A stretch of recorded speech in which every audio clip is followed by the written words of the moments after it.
I stood frozen as my future mother-in-law shoved the prenup across the mahogany table, her perfectly manicured nail tapping the signature line. "Sign it, or there's no wedding tomorrow," she hissed. My fiancé Ryan just shrugged from across the room. "Come on, Della, it's just a formality. Stop being dramatic." 24 hours before our wedding, his entire family surrounded me like vultures. They had no idea who my father really was. They had no idea what was coming. The grandfather clock in the Whitmore estate study chimed 8 times each note, feeling like a hammer against my chest. I had arrived at their mansion expecting to finalize seating arrangements and maybe share a glass of champagne with my soon-to-be family. Instead, I found myself trapped in what felt like a corporate boardroom ambush. Harold Whitmore sat at the head of the polished table, his gray eyes calculating behind wire-rimmed glasses. To his right, Margaret perched with the posture of someone who'd never relaxed a day in her life, her silver hair pulled back so tightly it stretched her features. Their son, Marcus Ryan's older brother, flanked his father's left side briefcase, open fountain pen, ready. Even Stephanie Ryan's younger sister had positioned herself strategically by the door, blocking my only exit. "We should have done this months ago," Margaret said, her voice dripping with false sweetness. "But better late than never, right, dear?" 3 lawyers I'd never seen before sat along one side of the table, their suits identical in their expensive blandness. The one in the middle, a woman with sharp features and sharper eyes, slid a document toward me. The weight of it hit the table with a thud that made me flinch. 50 pages. I asked, my voice smaller than I intended. "Thoroughness is a Whitmore family trait." Harold said, his tone suggesting this was something I should admire. "We've built our department store empire on attention to detail." I looked across the room at Ryan, who leaned against his father's bookshelf, scrolling through his phone. This wasn't the man who'd brought me wildflowers just because they reminded him of my smile. This wasn't the person who'd spent hours learning to cook my grandmother's lasagna recipe. This stranger wore Ryan's face, but none of his warmth. "Ryan," I said his name like a question, hoping to find the man I fell in love with somewhere behind those indifferent eyes. He glanced up briefly. "Just sign it, Della. Everyone in our circle does this. It protects both of us." "Protects both of us," I repeated, flipping through pages filled with legal terminology designed to intimidate. "This says, I get nothing if we divorce, not even wedding gifts from my side of the family." "Why would you be thinking about divorce the night before your wedding?" Stephanie piped up from her guardian position. "Unless you're planning something." The accusation hung in the air like smog. I continued reading each page, revealing new depths of their distrust. No claim to joint bank accounts, no rights to any property purchased during marriage, limited access to credit cards. It was less a prenuptial agreement and more a financial prison sentence. This clause here, I pointed to a section near the middle, my hand trembling slightly. It says any children would remain in primary custody of the Whitmore family should our marriage dissolve. Marcus cleared his throat, his lawyer voice taking over. "Standard language for protecting family interests. The Whitmore legacy must be preserved." "Children aren't legacy pieces," I said, heat rising in my cheeks. "They're not assets to be divided like stock portfolios." "How dramatic." Margaret sighed, examining her nails. "This is exactly why we need these protections. You're too emotional for business matters." The lawyers nodded in unison like synchronized swimmers of legal manipulation. The woman in the middle tapped her pen against the signature page. "Ms. Romano, the wedding is in 18 hours. Vendors have been paid. Guests have traveled from across the country. This is merely a formality." "A formality that ensures I have no rights in my own marriage," I countered. Harold leaned forward, his cologne overwhelming in its intensity. "Let's be frank, young lady. You're a charity event coordinator who lives in a studio apartment.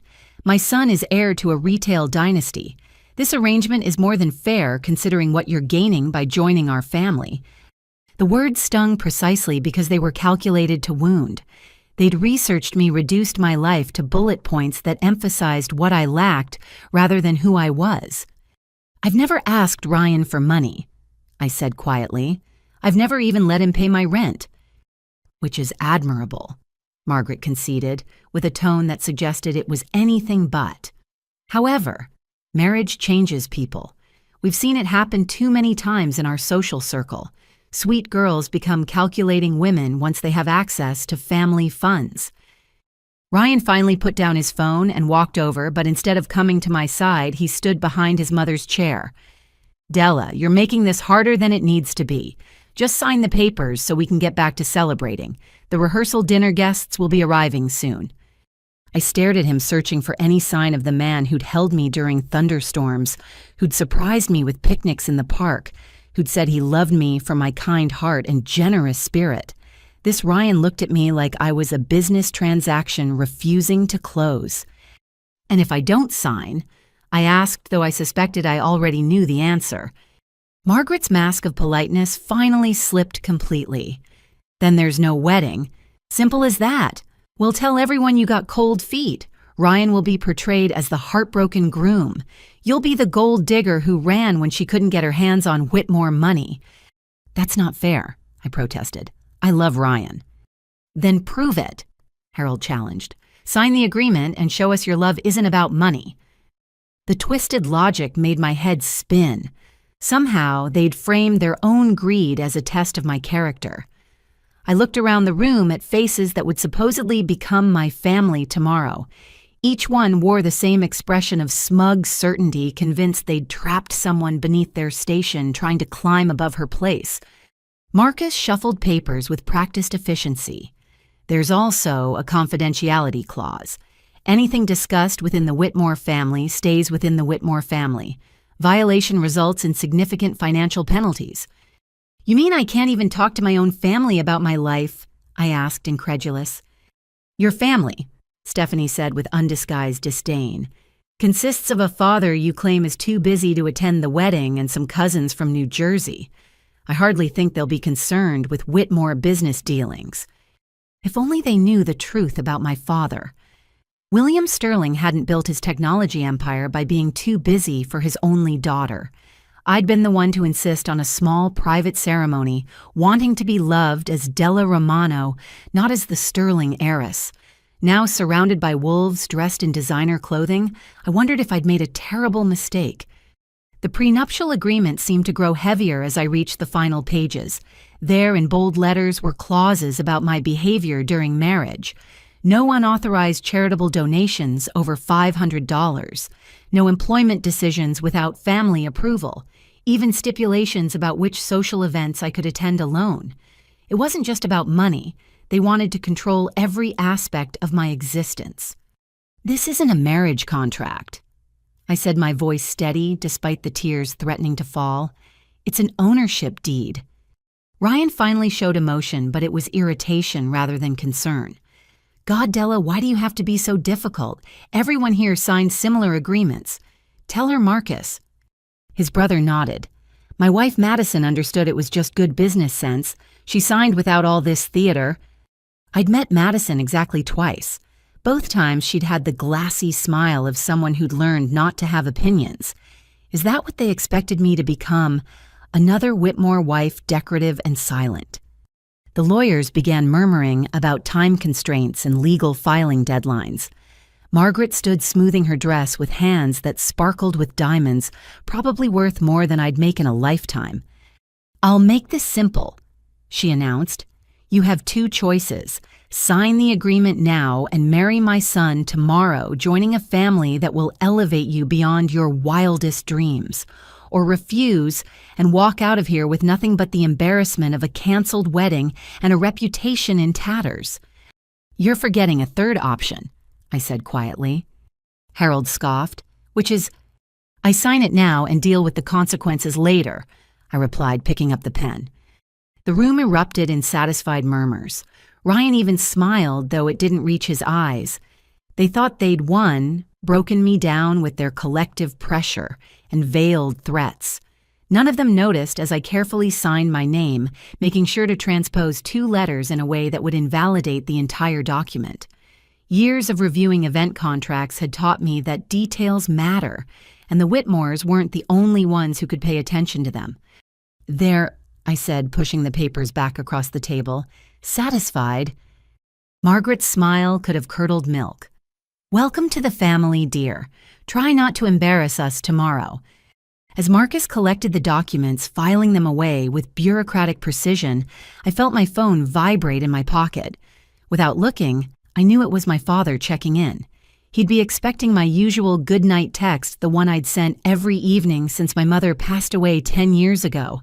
Tonight that message would be very different. "Now," Harold announced, standing with the authority of a man used to being obeyed. "Let's join the rehearsal dinner. Remember, Della, you're a Whitmore now. Act accordingly." I nodded, already planning my next move. They thought they'd captured a mouse, unaware they'd actually caged themselves with a lioness who'd learned patience from the best. My father hadn't built his empire by rolling over when challenged, and he hadn't raised his daughter to do so either. Ryan offered his arm as we walked toward the dining room, playing the loving fiancé now that I'd supposedly surrendered. "See, that wasn't so hard. Tomorrow all this unpleasantness will be forgotten." I smiled at him, the kind of smile I'd perfected during years of dealing with difficult donors at charity events. "You're right. Tomorrow will definitely be unforgettable." Behind us, I heard Margaret instructing the staff to set up for arriving guests.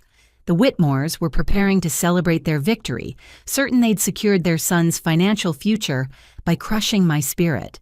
They had no idea that in their arrogance, they'd just provided me with everything I needed to expose who they really were.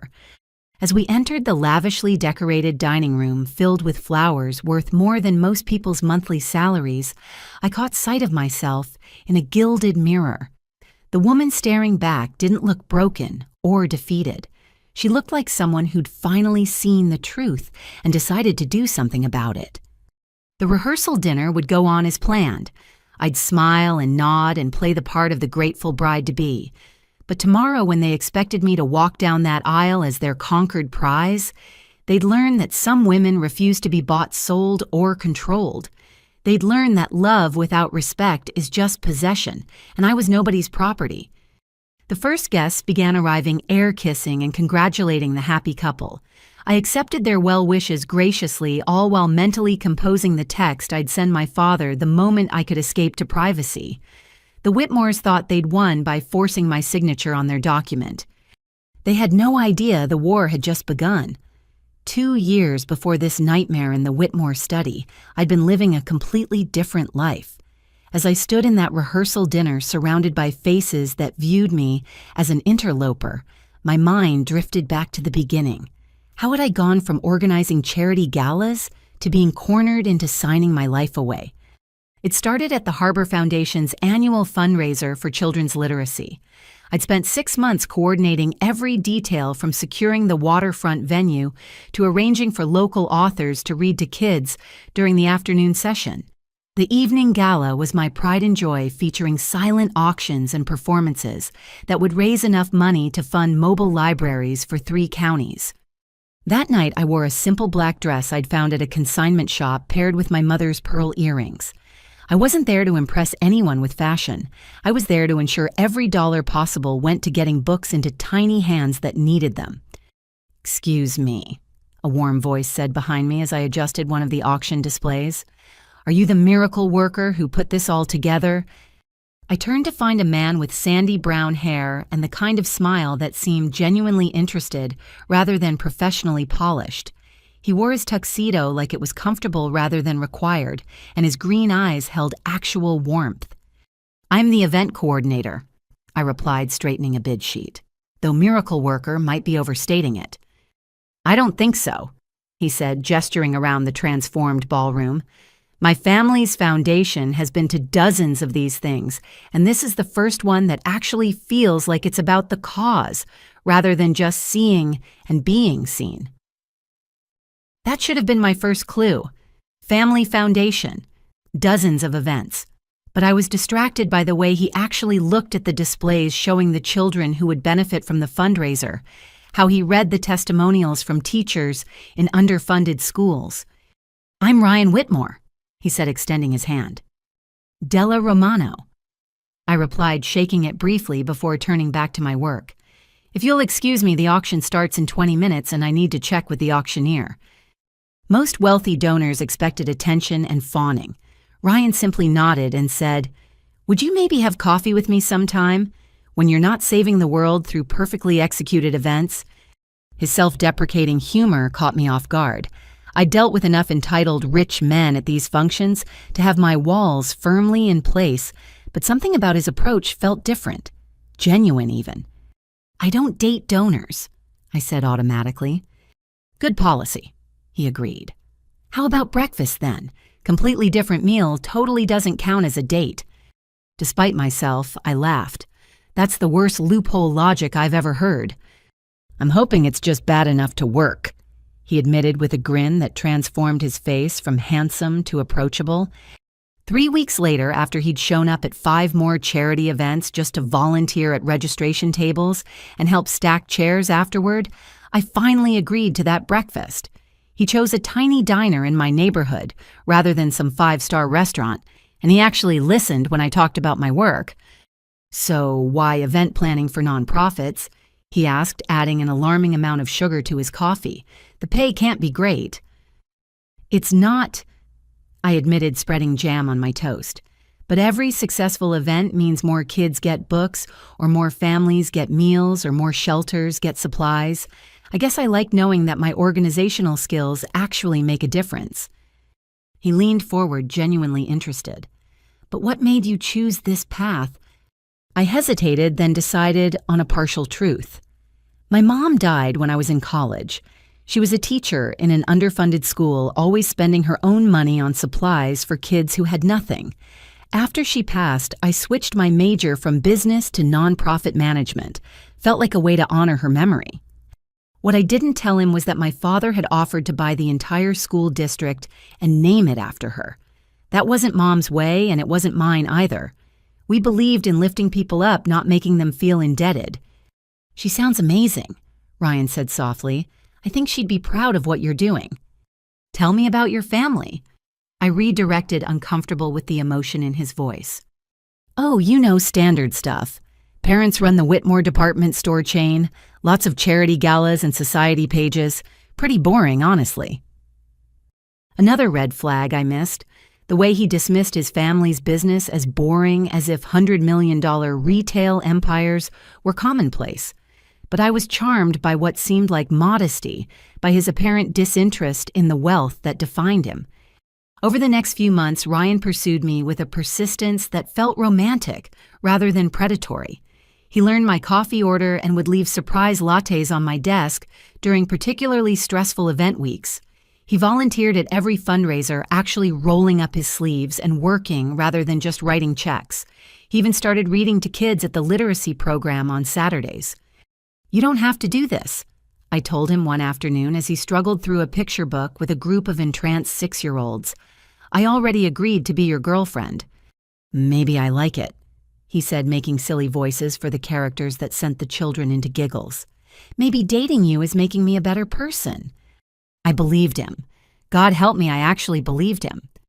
The first time I met his family was at a benefit for the Metropolitan Museum. I'd borrowed a dress from a friend and spent an hour watching YouTube tutorials to achieve an elegant updo. Ryan picked me up in his Tesla, whistling appreciatively. "You look beautiful," he said, kissing my cheek. Though fair warning, my family can be a bit much. That was like saying a hurricane could be a bit windy. Margaret Whitmore took one look at me, and I saw her mentally calculating my net worth based on my shoes and handbag. Harold grilled me about my little job and seemed puzzled when I expressed genuine passion for nonprofit work. Stephanie made cutting remarks disguised as compliments, while Marcus ignored me entirely until he learned I didn't have a trust fund. "Well, she's certainly earnest," I heard Margaret tell Ryan when she thought I was out of earshot. "Though I suppose everyone goes through a charitable phase." Ryan found me on the museum's balcony later, tears threatening my carefully applied mascara. "I'm so sorry," he said, pulling me into his arms. "They're horrible snobs. I should have prepared you better." "Do you think I'm just a phase 2?" I asked against his chest. "No." he said firmly, tilting my chin up to meet his eyes. "You're the real thing, Della Romano. You make me want to be better than my trust fund, better than their expectations. You make me want to matter." Looking back, I wonder if he ever meant any of it, or if he was just a better actor than I gave him credit for being. 6 months into our relationship, things shifted subtly. Ryan started making comments about my apartment, wondering why I insisted on living in a cramped studio when he had plenty of room. He began buying me expensive gifts I didn't need and seemed hurt when I asked him to return them. "I just want to take care of you," he said after I refused a designer handbag that cost more than 3 months of my rent. "Is that such a crime?" "I can take care of myself," I insisted. "That's not why I'm with you." "Then why are you with me?" he asked, and for the first time I heard an edge in his voice that reminded me of his mother. "Because you're kind," I said, trying to recapture our early magic. "Because you volunteer at reading programs and help me set up chairs and treat me like a person instead of a charity case." He softened at that, apologizing and promising to respect my independence. But the gifts kept coming, each refusal met with increasing frustration. The proposal happened at the same harbor where we'd met during the Literacy Foundation's gala, exactly 1 year later. I was in the middle of introducing the keynote speaker when Ryan walked onto the stage, black velvet box in hand. "Della Romano," he said into the microphone, dropping to one knee as the crowd gasped. "You've changed my life in every possible way. Will you marry me?" 500 donors and supporters waited for my answer. Cameras flashed. In the audience, I spotted Margaret's satisfied smile and Harold's approving nod. They'd orchestrated this public proposal knowing I couldn't say no without humiliating their son in front of the city's philanthropic elite. "Yes." I whispered the word, feeling extracted rather than offered. The crowd erupted in applause. Ryan slipped the ring onto my finger, a massive diamond that felt heavy with expectation. As he kissed me for the cameras, I caught sight of someone in the back of the room. A woman with sleek blonde hair and predatory eyes, watching us with an expression I couldn't quite read. "Who's that?" I asked Ryan later, nodding toward the blonde, who seemed to be shadowing us at the reception. "Oh, that's just Brittany," he said casually. "Old family friend. She actually helped me pick out your ring." Another warning sign I rationalized away.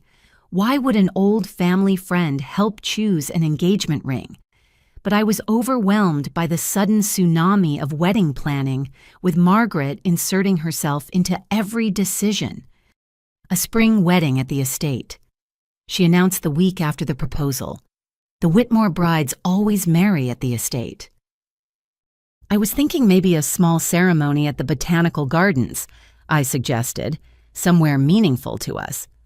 Margaret's laugh tinkled like breaking glass. "Darling, Whitmore weddings are never small. We have obligations to consider. Business associates, society connections. This isn't just about you." That became the theme of our engagement. Nothing was just about me or even about us. Every decision served the Whitmore image, from the designer dress I didn't want to the 7-course menu I found excessive. Ryan, who'd once eaten burgers with me at food trucks, suddenly cared deeply about wine pairings and flower arrangements.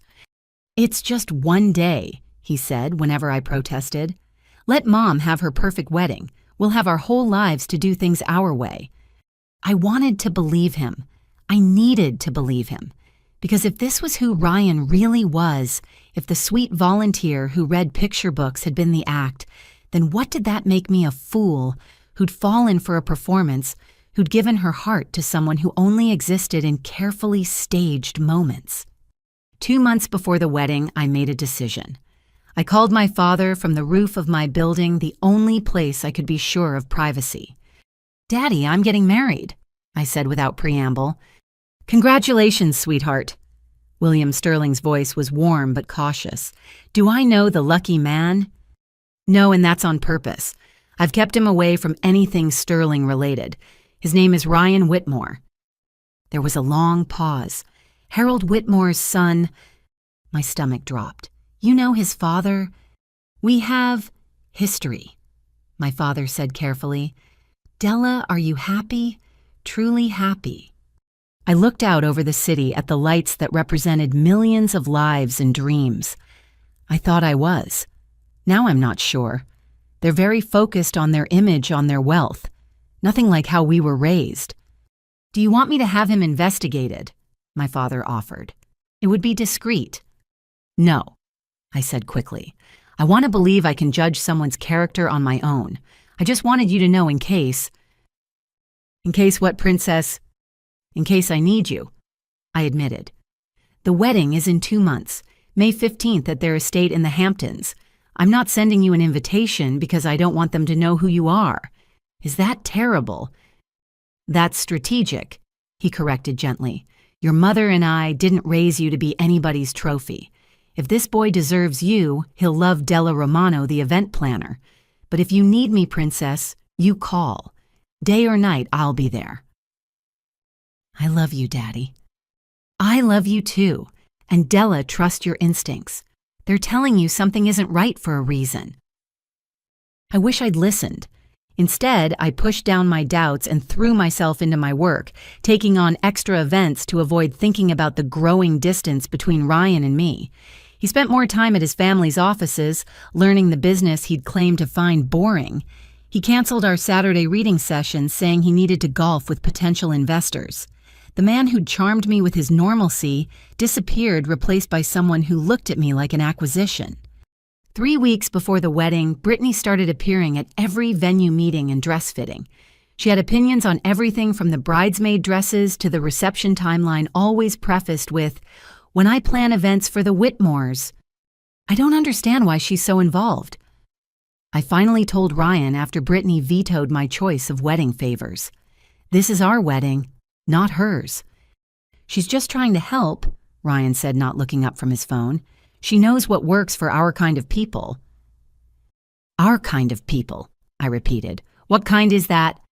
He finally met my eyes, and for a moment I saw something cold there. The kind who understand that image matters. The kind who don't insist on serving food truck appetizers at a Whitmore wedding. "You love those food trucks," I reminded him. "You said they were authentic and fun." "That was before," he said simply. "Before what?" "Before you agreed to marry me. Things are different now, Della. You need to understand that." I did understand.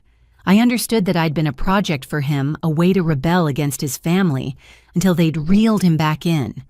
I understood that the Ryan I'd fallen in love with might have been real, but he wasn't strong enough to resist becoming the Whitmore heir they'd groomed him to be. The night before they ambushed me with the prenup, I'd actually felt hopeful. Ryan had surprised me by stopping by my apartment with Chinese takeout, just like our early days. "I've missed this," he said, eating lo mein straight from the container. "Just us, no pressure, no expectations." "We could have this all the time," I suggested carefully. "Maybe get a small place of our own instead of moving into the estate's guest house, somewhere that's ours." His chopsticks paused halfway to his mouth. "You know that's not possible. The guest house has been prepared. It's tradition." "Your family has a lot of traditions," I observed. "And now they'll be your traditions too," he said, but it sounded more like a warning than a promise. We watched old movies and he held me like he used to, whispering apologies for being distant. "Wedding stress." He blamed it on. "Tomorrow night after the rehearsal dinner, everything will be perfect. You'll see." 24 hours later, sitting in that study with a prenup that reduced me to nothing, I finally saw clearly. The Chinese takeout hadn't been nostalgia.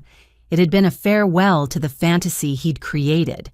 The man who'd volunteered at literacy programs and valued authentic connections had been as much a character as any in those picture books he'd read. As the rehearsal dinner swirled around me, Brittany appeared at my elbow with a champagne flute and a smile sharp enough to cut. "Feeling overwhelmed?" she asked sweetly. "Don't worry. Once you understand your place in all this, it gets easier. I've been watching the Whitmores manage their wives for years." "Is that what you are?" I asked. "Their manager?" Her laugh was crystalline and cold. "I'm whatever they need me to be, and after tomorrow you will be too. That's how it works in our world." "This isn't my world," I said quietly. "No," she agreed, her smile never wavering. "But you signed up for it, literally. I should know. I helped draft those custody clauses. Can't have Whitmore heirs raised by someone who might teach them about charity and feelings. The cruelty was so casual, so matter-of-fact that it took my breath away. These people didn't just want to control money, they wanted to control love itself to ensure their grandchildren grew up as cold and calculating as they were. I excused myself, claiming I needed to touch up my lipstick. In the opulent bathroom, I pulled out my phone and typed a message to my father. They showed their true colors: prenup signed under duress, invalid signature. Will you come tomorrow? His response was immediate. Already planned on it. Wear Mom's pearl necklace. I'll know when you need me. I stared at my reflection in the mirror at the designer dress Margaret had insisted on for the rehearsal at the massive engagement ring that felt more like a shackle than a symbol of love. Tomorrow, everyone would expect to see Della Romano transformed into a Whitmore wife. They had no idea they were about to meet Della Sterling instead. Back at the rehearsal dinner, the atmosphere had shifted into something more predatory. I noticed how the Whitmore family and their closest associates had formed a subtle circle around me like wolves who'd already decided how to divide their prey. Margaret clinked her crystal glass, commanding the room's attention. Before we continue with tonight's festivities, I wanted to say a few words about the newest addition to our family. I forced a smile, knowing whatever came next would be carefully crafted to remind me of my place. Della comes to us from humble beginnings. Margaret began, her tone suggesting this was something to be overlooked rather than admired. But we Whitmores have always believed in elevation, in bringing people up to our level, so to speak. Polite laughter rippled through the crowd. I caught the eye of one of the catering staff, a young woman about my age, who gave me a sympathetic look before quickly glancing away. Of course, such elevation requires certain adjustments, Margaret continued. I'm sure Della understands that her little charity job will need to be reconsidered. Whitmore wives have important roles to play, and they can't be distracted by... She paused, searching for the words, hobbies. It's not a hobby, I said, my voice carrying more than intended. It's my career. The room fell silent. Harold set down his whiskey glass with deliberate slowness. Careers are what one has when one needs money, dear, he said, each word dripping condescension. You'll be a Whitmore. The only career you'll need is supporting Ryan and raising the next generation properly. Properly, I echoed. You mean like turning them into people who see others as beneath them? Stephanie laughed high and false. Oh, she's got spirit. Remember when Madison had Spirit Marcus? Marcus's wife stood across the room, her expression completely blank. Fingers wrapped so tightly around her glass, I thought it might shatter. When our eyes met, she looked away quickly, but not before I saw something that might have been a warning. Speaking of the next generation, Harold boomed clearly, trying to regain control. I trust you both understand the importance of continuing the Whitmore line quickly. We're not getting any younger, and succession planning is crucial. Dad, Ryan said with what sounded like embarrassment but might have been annoyance. Can we not discuss this here? Why not? Margaret asked. Everyone in this room has a vested interest in the Whitmore legacy. They should know that we expect grandchildren within the first 2 years. 3 would be ideal, all raised with proper values, of course. Of course, Brittany chimed in from beside Marcus. That's why the custody provisions in the prenup are so detailed. Can't have any confusion about how Whitmore children should be raised. I looked at her more closely, noticing details I'd missed before. The way she stood slightly too close to Marcus despite Madison being in the room, the proprietary way she touched his arm when she spoke, the small, satisfied smile when Madison flinched at the contact. You seem very invested in the family's legal matters, I observed, for an old family friend. Brittany's smile sharpened. Oh, I'm much more than that. I've been part of the Whitmore inner circle since Ryan and I dated in college. Some bonds don't break just because people move on to other options. The revelation hung in the air like a challenge.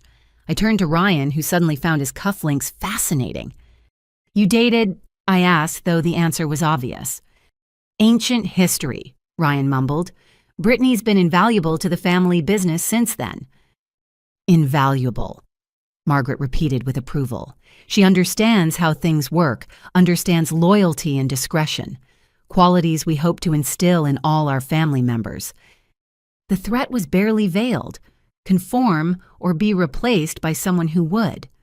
I wondered how many other women had stood where I was standing, been given the same ultimatum, made the same choice to either submit or flee.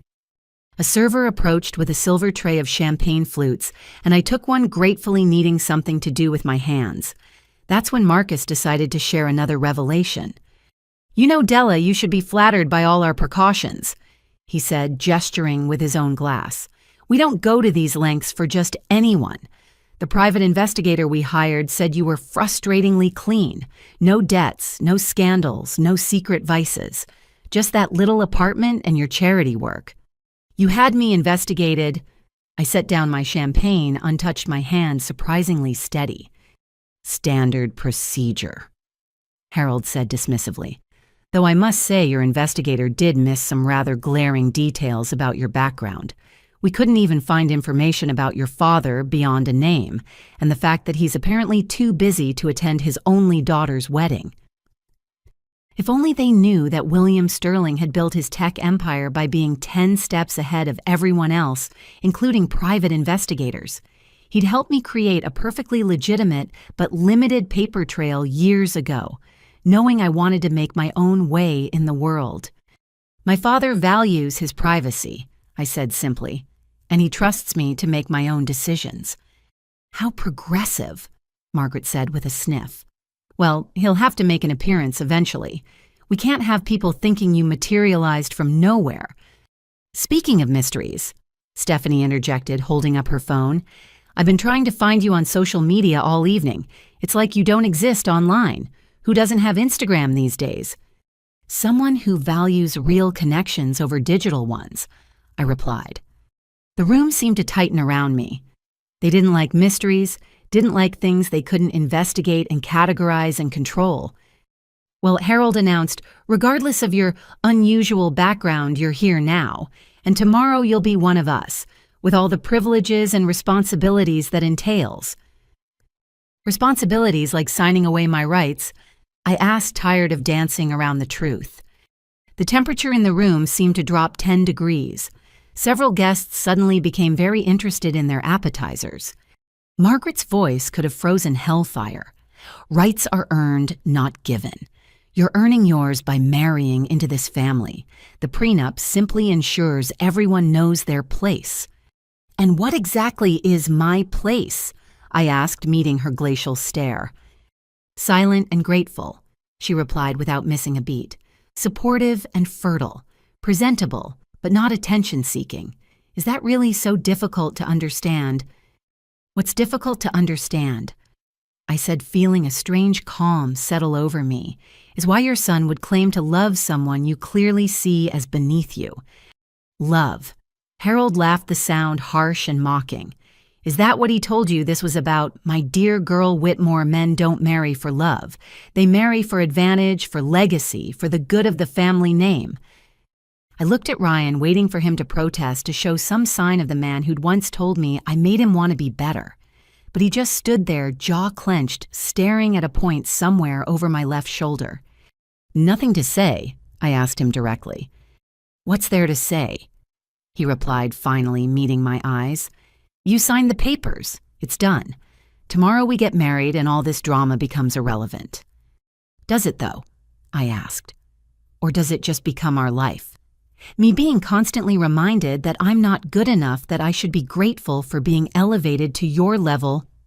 "See, this is exactly why we need the prenup," Stephanie said to the room at large. "The attitude, the defiance. Imagine if we hadn't protected ourselves." Madison Whitmore chose that moment to speak for the first time all evening. "The prenup doesn't protect anyone," she said quietly. "It just makes the cage visible from the start." The room went deathly silent. Marcus turned on his wife with a look that made me step back instinctively. "Madison, you've had too much champagne," he said, each word precise and cold. "I've had exactly 1 glass," she replied, lifting her chin slightly. just like I'm allowed, just like everything else in my life is measured and monitored and controlled. Madison. Margaret's voice held a warning that seemed to shrink the other woman back into herself.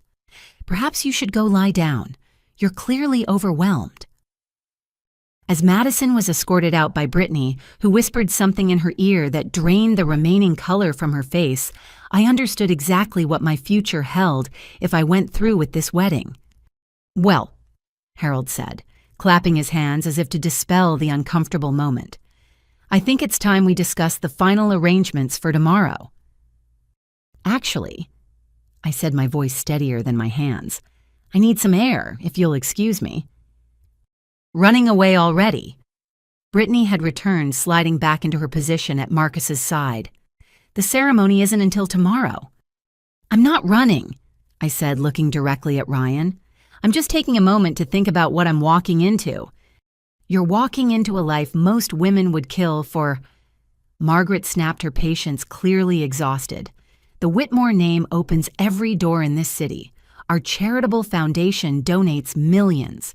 You could oversee it all from a comfortable distance, playing Lady Bountiful without getting your hands dirty with actual work."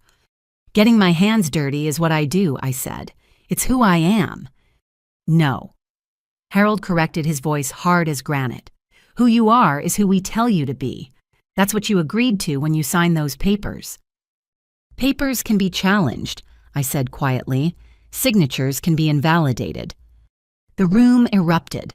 Harold's face turned an alarming shade of red. Margaret actually gasped. Marcus started shouting about breach of contract and financial penalties. But it was Ryan's reaction that told me everything I needed to know. He didn't defend me. He didn't defend us. He just shook his head like I was a child having a tantrum. "This is exactly why we needed the prenup," he said to his father. "I told you she'd be difficult about it." "You told him—" I stared at the stranger wearing my fiancé's face. "This whole thing was planned." Ryan shrugged the gesture so casual it felt like a slap. "Not planned exactly, but anticipated. You're stubborn, Della. It's cute when it's about charity events, less cute when it's about real life." Real life. I laughed, the sound bitter in my throat. "None of this is real. This whole family is built on performance and control."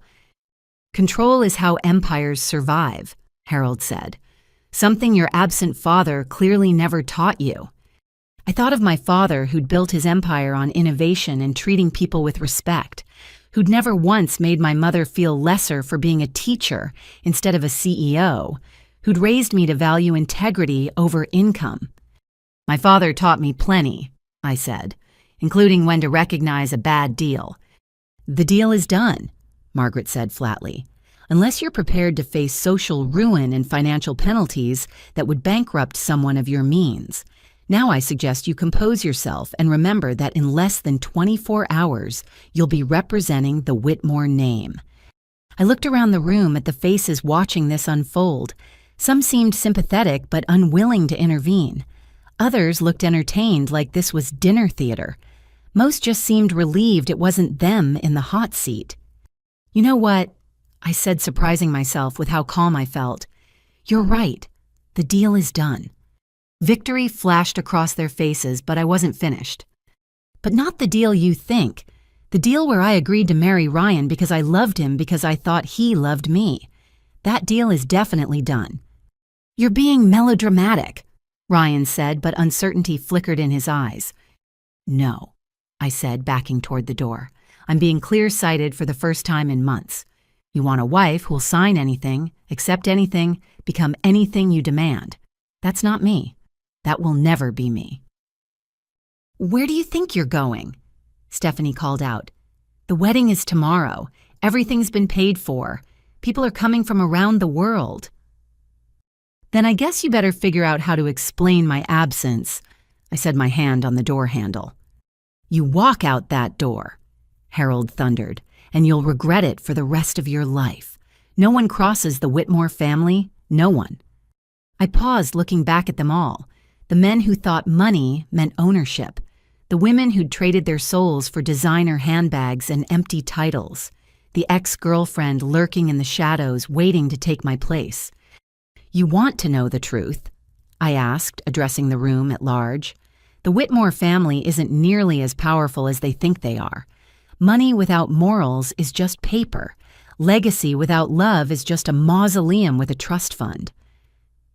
"Get out," Margaret hissed. "Get out and don't come back. We'll tell everyone you had a breakdown, that we tried to help, but you were too unstable for marriage." "Tell them whatever you want," I said. "But tomorrow, when your guests arrive expecting a wedding, you might want to have a better story ready." I opened the door, but Ryan's voice stopped me. "Della, wait. You're upset. You're not thinking clearly. Where will you even go? You can't afford to break the contract." I turned back one last time, seeing him clearly for who he'd always been. Not evil exactly, just weak. Too weak to stand up to his family, too weak to choose love over legacy, too weak to be the man he'd pretended to be. "That's the difference between us, Ryan," I said. "You think everything is about what people can afford. I know some things are too expensive even when they're free." I walked out of the Whitmore estate with nothing but my purse and my dignity. Behind me, I could hear the explosion of voices, the scramble to control the narrative, the fury of people who'd never been defied.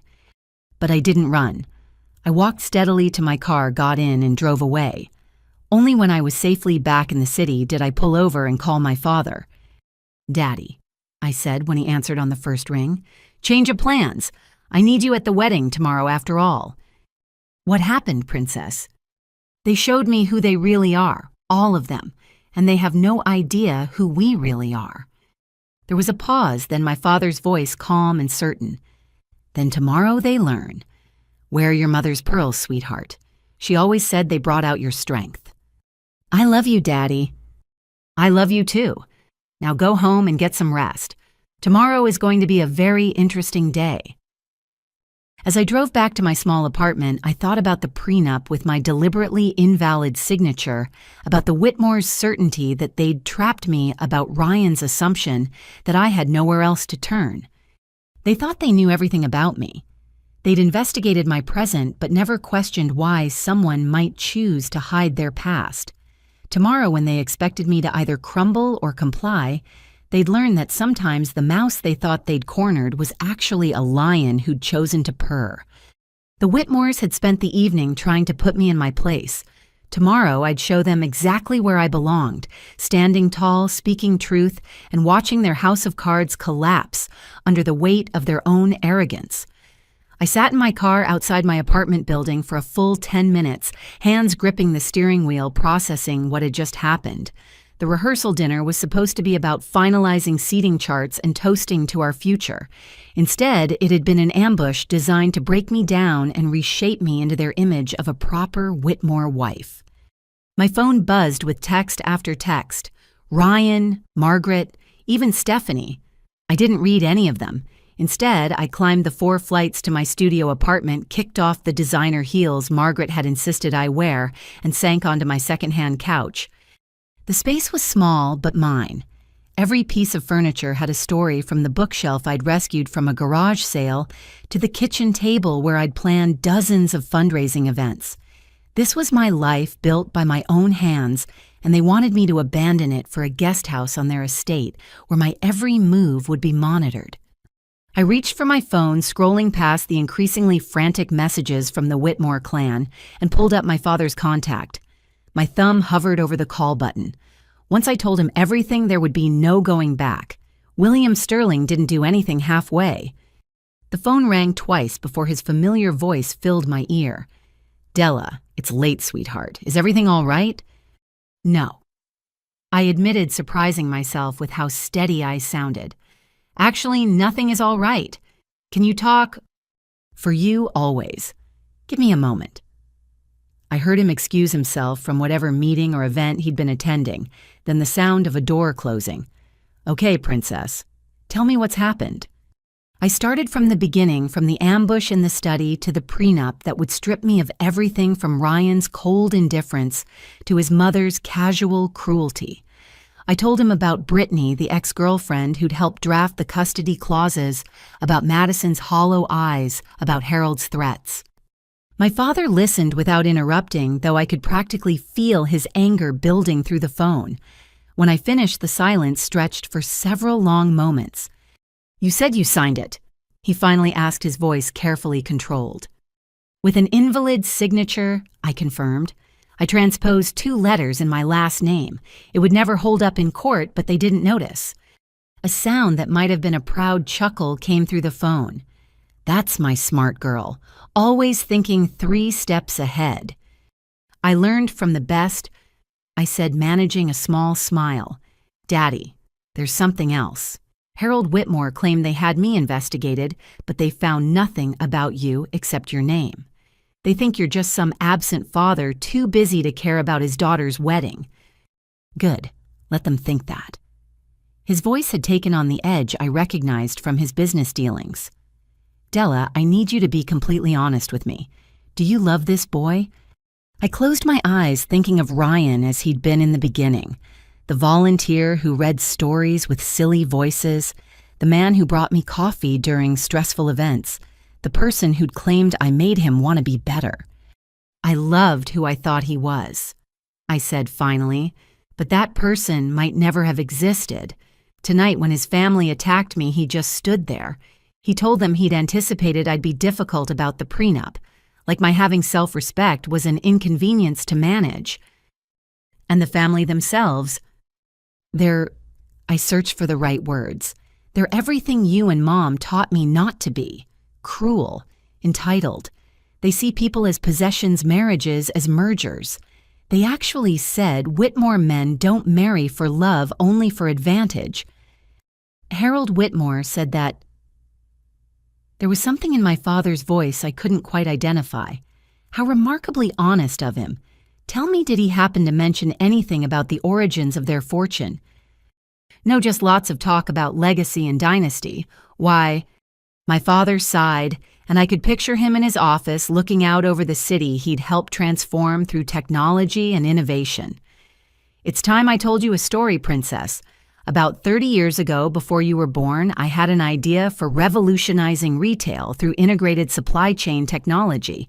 I was young, idealistic, and I made the mistake of trusting the wrong person." My blood ran cold. Harold Whitmore. We were both starting out. I had the ideas.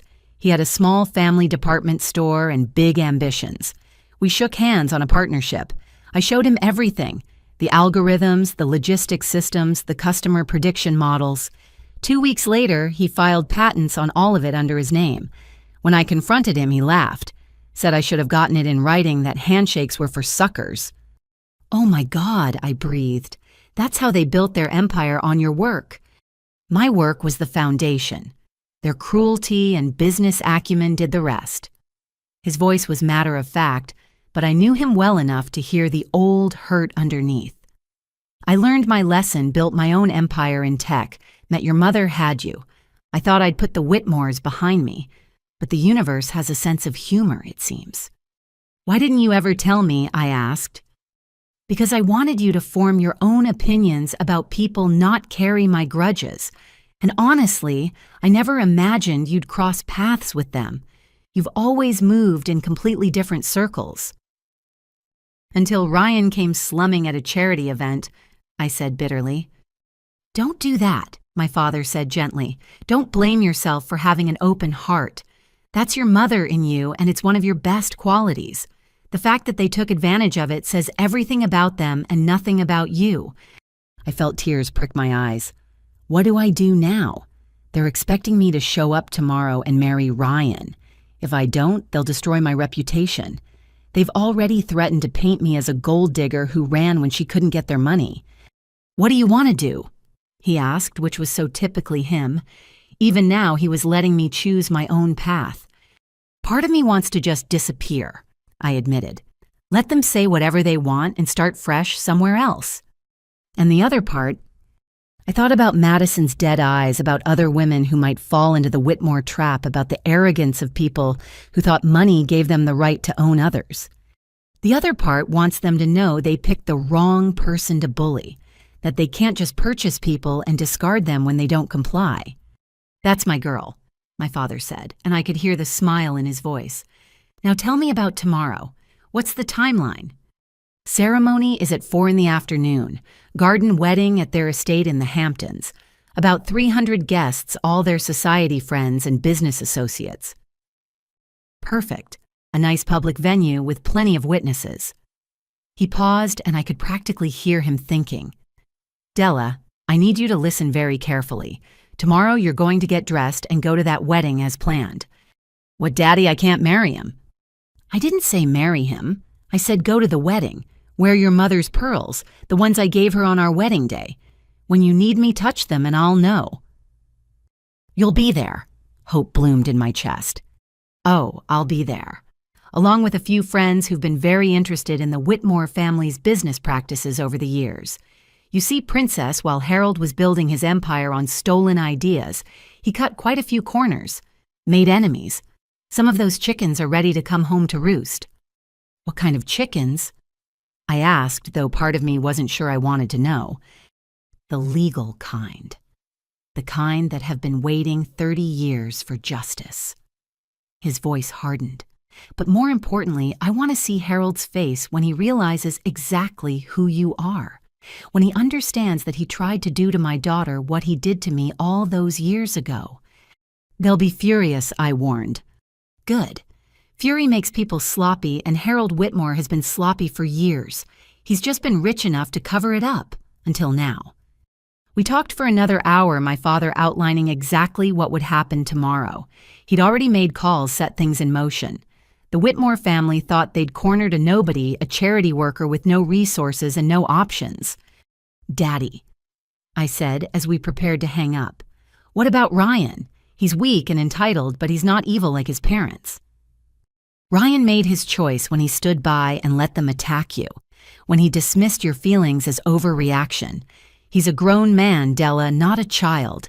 He chose his family's money over your heart. I know. It still hurts, though. Of course it does. You loved who you thought he was. Grieve that person, but don't waste tears on who he actually is.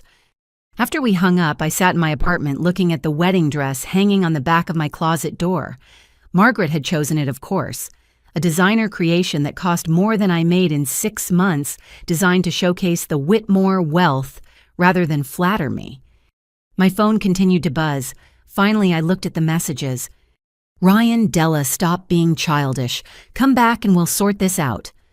Margaret, your behavior tonight was unacceptable. Be at the estate by 10 a.m. tomorrow for hair and makeup. Stephanie, hope you're happy. You've ruined everything. Brittany is here helping us figure out damage control. I deleted them all without responding. Then I saw one from a number I didn't recognize. This is Madison. I know you don't know me well, but please be careful tomorrow. They're planning something. Brittany was in Harold's office for an hour after you left. My blood ran cold. I texted back, what kind of something? Her response came quickly. I don't know, but I heard your name and the word insurance. Della, whatever you do, don't come alone tomorrow. I smiled grimly. If only she knew that William Sterling's daughter was never truly alone. My father had built an empire on staying 10 steps ahead of his competition. Tomorrow, the Whitmores would learn what it meant to play chess with someone who'd been setting up the board since before they even knew there was a game. I pulled my mother's pearl necklace from its velvet box, running my fingers over the smooth spheres. She'd worn these when she married my father, when they'd promised to build a life based on love and respect rather than money and power. Tomorrow I'd wear them as armor and signal both. The Whitmores had given me an ultimatum sign, my life away or face ruin. They thought those were my only options because they couldn't imagine someone having resources they couldn't see or control. Tomorrow they'd learn that sometimes the most dangerous person in the room is the one who appears to have nothing left to lose. I returned to the estate despite every instinct screaming at me to run. The valet took my car keys with the same practiced efficiency as before, but something in his eyes suggested he'd heard about the scene at dinner. News traveled fast in the Whitmore ecosystem. The house felt different now, like a beautiful trap designed to slowly squeeze the life out of anyone who entered. The marble gleamed too bright, the portraits judged too harshly, and the silence felt heavy with expectation. There you are. Margaret materialized from the shadows like a well-dressed specter. "We've put your things in the blue guest room. You'll stay here tonight, of course. Can't have you getting cold feet again." "I'm not staying here," I said, but she was already walking away, expecting me to follow like an obedient dog. "Don't be ridiculous. Everything for tomorrow is here. Your dress, your shoes. The hairdresser arrives at 8. Besides," she paused at the foot of the grand staircase, "Ryan is expecting to see you in the morning. You wouldn't want to disappoint him again, would you?" The threat was subtle, but clear. Play along or face consequences. I followed her up the stairs, my footsteps silent on the thick runner that probably cost more than most people's cars. The blue guest room was exactly what I expected, expensively appointed and completely impersonal. My wedding dress hung on the wardrobe door like a ghost of the future I was supposed to inhabit. On the bedside table sat a fountain pen and a fresh copy of the prenuptial agreement. "In case you want to review it again," Margaret said, noticing my gaze, "sometimes a good night's sleep helps people see reason." "I already signed it," I reminded her. "Yes, but did you read it carefully? Every clause, every provision." She moved to the window, adjusting curtains that didn't need adjusting. For instance, the section about communication with outside parties during the marriage. Very detailed, very restrictive. "You mean the part where I can't talk to my own family without permission?"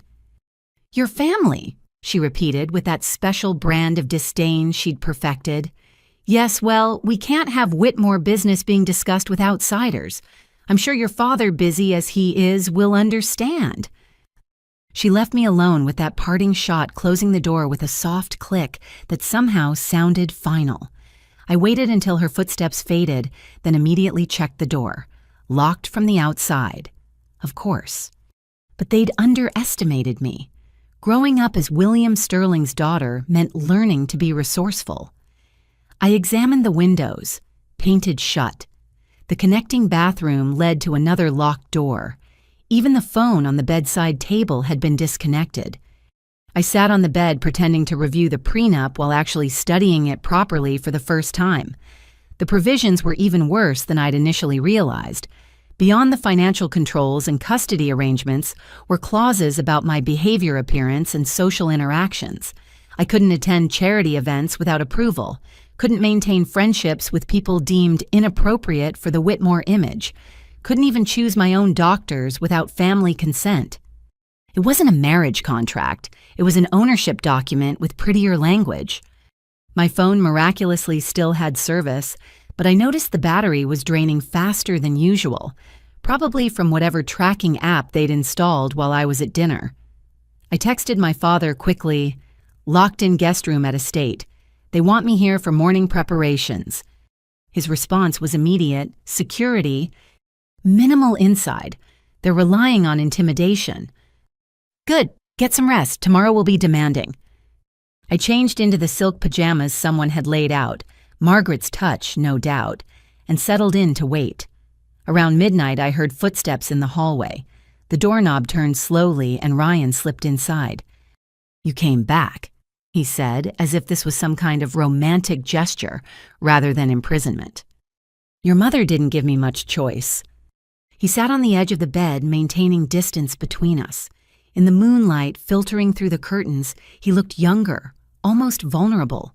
For a moment, I saw glimpses of the man I'd thought I'd fallen in love with. "Della, I know tonight was rough. My family can be intense, but they mean well. They just want to protect what we've built." "Built on what foundation, Ryan?" I asked, thinking of my father's stolen innovations. He frowned. "What's that supposed to mean?" "Nothing, just wondering what's so valuable it requires protecting from someone who loves you."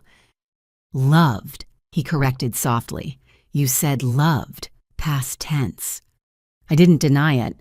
We sat in silence, the weight of our failed relationship settling between us like a third presence.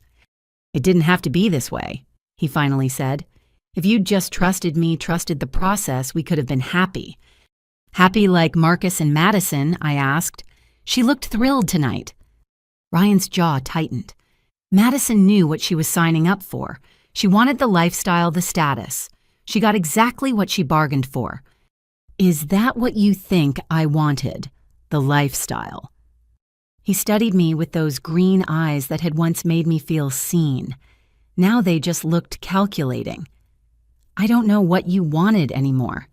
You kept so many secrets, like who your father really is.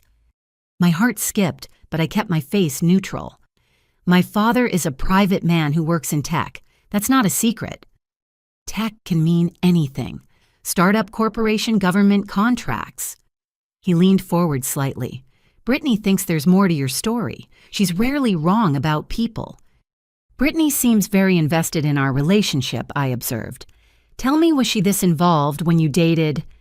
Something flickered across his face. That was different. We were young, our families had expectations. It made sense on paper, but there was no real feeling there. Unlike us, I couldn't keep the sarcasm from my voice. Yes, unlike us.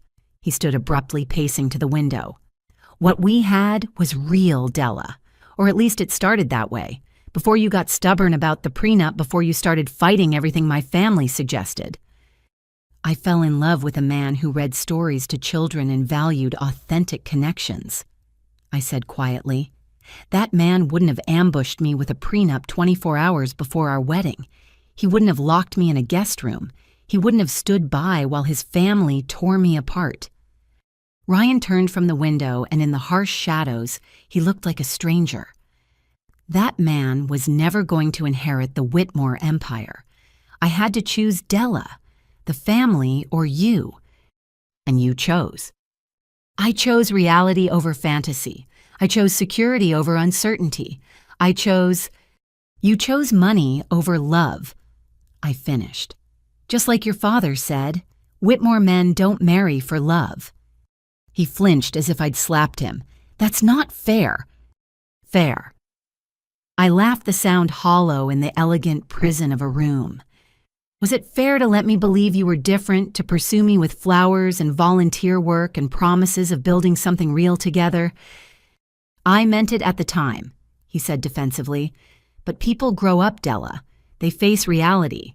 The charity work was nice when it was a hobby, but did you really think I'd spend my life reading picture books and organizing bake sales?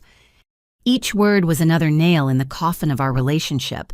The man I'd loved had been a costume Ryan wore when it suited him, discarded the moment his family beckoned. I need you to sign the papers properly, he said, gesturing to the fresh copy on the nightstand.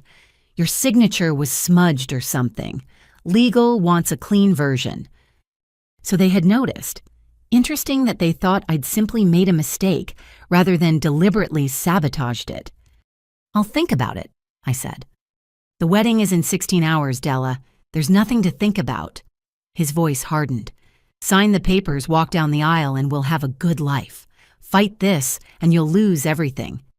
Everything, I asked. What exactly do I have to lose? You've already shown me your family's true colors. You've locked me in a room.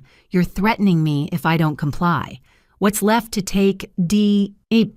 Your reputation, your job, your future in this city. He counted off on his fingers like items on a grocery list. Do you really think any charity will hire someone who publicly humiliated the Whitmore family, who led on their son and then broke his heart for attention? That's not what happened, and you know it. No, but that's what people will believe. My family has spent decades cultivating relationships with every media outlet, every society columnist, every gossip blogger in the state. Your version of events won't matter. I stared at this stranger wearing my former fiancé's face. You'd really do that, destroy my life's work, because I won't sign a paper that makes me your property. He moved toward the door, pausing with his hand on the knob. I'd rather marry you tomorrow and pretend tonight never happened. But if you force my hand, yes. I'll do whatever it takes to protect my family. Your family, I repeated. Tell me, Ryan, when exactly did I stop being considered part of that family? Was it when I questioned the prenup? When I insisted on keeping my job? Or was it always the plan to keep me separate? Controlled, contained. He didn't answer, which was answer enough. Breakfast is at 8, he said instead. Mom will have the hairdresser here early. Try to get some sleep. You'll want to look your best tomorrow." He left, and I heard the lock click again. Alone in the suffocating elegance of my prison, I pulled out the prenup and studied it more carefully. That's when I found it buried in subsection after subsection of legal jargon, a clause stating that if the marriage ended due to infidelity on my part, I would owe the Whitmore family $5 million in damages. But infidelity was defined broadly. Any inappropriate relationship, as determined by the family, any emotional attachment deemed threatening to the marriage, even excessive devotion to work or causes outside the family could qualify. It was a trap within a trap. Even if I found a way out of the marriage, they'd manufacture evidence of an affair and bankrupt me. I photographed every page with my dying phone, sending them to my father's secure server. His response was swift. "Unconscionable contract. Would never hold up in court. Stop worrying and get rest." Easy for him to say. He wasn't locked in a room with people who'd spent 30 years perfecting the art of destruction. I lay down fully clothed, not trusting the silk pajamas or anything else they'd provided. The house was silent except for the occasional creak of old wood and new secrets. Somewhere in this mansion, Ryan was probably sleeping peacefully, confident he'd put me in my place.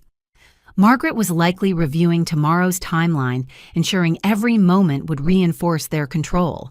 Harold might be toasting his success with whiskey that cost more than most people's rent. None of them knew that in a few hours their carefully constructed world would begin to crumble.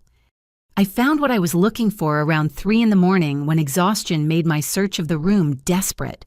Behind a heavy dresser was an old servant's door painted over, but not sealed.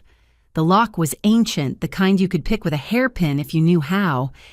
And I knew how. My father had insisted I learn practical skills along with corporate strategy. You never know when knowing how to pick a lock or hotwire a car might save your life, he'd said. I'd laughed at the time, thinking he was paranoid. I blessed his paranoia now as I worked the hairpin into the lock, feeling for the tumblers. It took 15 minutes of careful manipulation, but finally, I heard the sweet click of success. The door opened into a narrow hallway that smelled of dust and old wood, servant corridors from when the house was built, and wealthy families wanted their help invisible.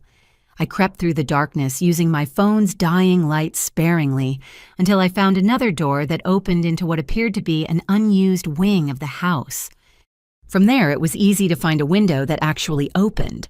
I slipped out onto a balcony, then carefully made my way down a trellis that had probably supported roses for 100 years. My car was blocked in by several others, so I simply walked. 3 miles in designer flats on dark roads, but I didn't care. With each step away from the Whitmore estate, I felt more like myself.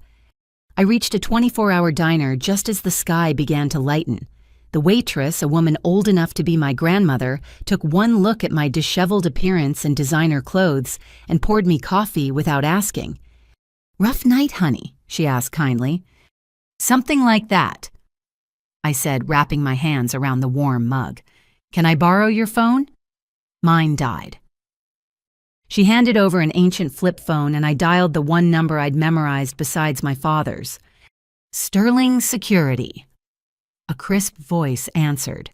"How may I assist you?" "This is Della Sterling," I said quietly. "I need an extraction from the Whitmore estate and tell my father the timeline has moved up." "Understood, Miss Sterling. A car will be at your location in 15 minutes. Your father has been notified." I handed the phone back to the waitress who was studying me with shrewd eyes. "You're the girl marrying the Whitmore boy today," she said. It wasn't a question. I was supposed to, I admitted. She refilled my coffee and patted my hand. "Good for you, honey. I've been serving coffee to people running from that family for 40 years. You're the first one who got out before the wedding. You know the Whitmores. Everyone around here knows them. Old money, older secrets. That Harold Whitmore stepped on a lot of people building his empire. Nice to see someone step back for a change." A black car pulled up outside and I recognized my father's security team. I left money on the counter and stood to go. "Hey," the waitress called. Whatever happens today, you hold your head high. Takes guts to walk away from all that money." "It wasn't about the money," I said. She smiled knowingly. "It never is for the ones who run. Good luck, honey." As I slid into the back of the car, I thought about all the women who'd sat in that diner over the years, fleeing the Whitmore family's suffocating control. How many had made it out? How many had been dragged back? "Ms. Sterling," the driver said, "your father is waiting at the apartment. He said to tell you the game is in play." I nodded, watching the sunrise paint the sky in shades of pink and gold. In a few hours, 300 guests would gather to watch Della Romano marry Ryan Whitmore. They'd come expecting society's event of the season. Instead, they'd witness something far more memorable the moment the Whitmore empire discovered that some prey have teeth. The prenup lay folded in my pocket, evidence of their arrogance and my near escape. They thought they'd trapped me with legal documents and locked doors. They had no idea that the real trap had been set 30 years ago the moment Harold Whitmore stole from the wrong man. Today, William Sterling's daughter would spring that trap, and the Whitmores would finally learn that karma, like compound interest, only grows more powerful with time. The Whitmore estate buzzed with activity as vendors, florists, and staff scurried about like well-dressed ants. I stood at my designated prep station in the bridal suite, surrounded by Margaret's hand-picked team of stylists who seemed determined to transform me into someone unrecognizable. "Hold still." The makeup artist commanded her brush, loaded with enough foundation to spackle a wall. "Mrs. Whitmore wants a classic look, nothing too bold." Nothing too me, she meant. Every choice Margaret had made for this wedding was designed to erase Della Romano and create a generic Whitmore wife. The dress, the hair, the makeup, all of it screamed expensive but whispered forgettable. I'd returned to the estate that morning as if nothing had happened, playing the part of the chastened bride who'd seen reason. The security footage of my escape had mysteriously corrupted. One of the benefits of having a father who understood both technology and planning. Margaret had found me in the blue guest room at 7:30, dressed and ready, the signed prenup prominently displayed on the nightstand. She'd examined the signature closely this time, but I'd practiced it perfectly. Every letter was precise except for the tiny detail that would invalidate everything I'd signed it Della Romano instead of Romano. The difference was barely visible, just a small curve that turned an A into an O. But in legal documents, precision mattered. "Beautiful," she'd pronounced both about the signature and my compliance. "I knew you were a smart girl."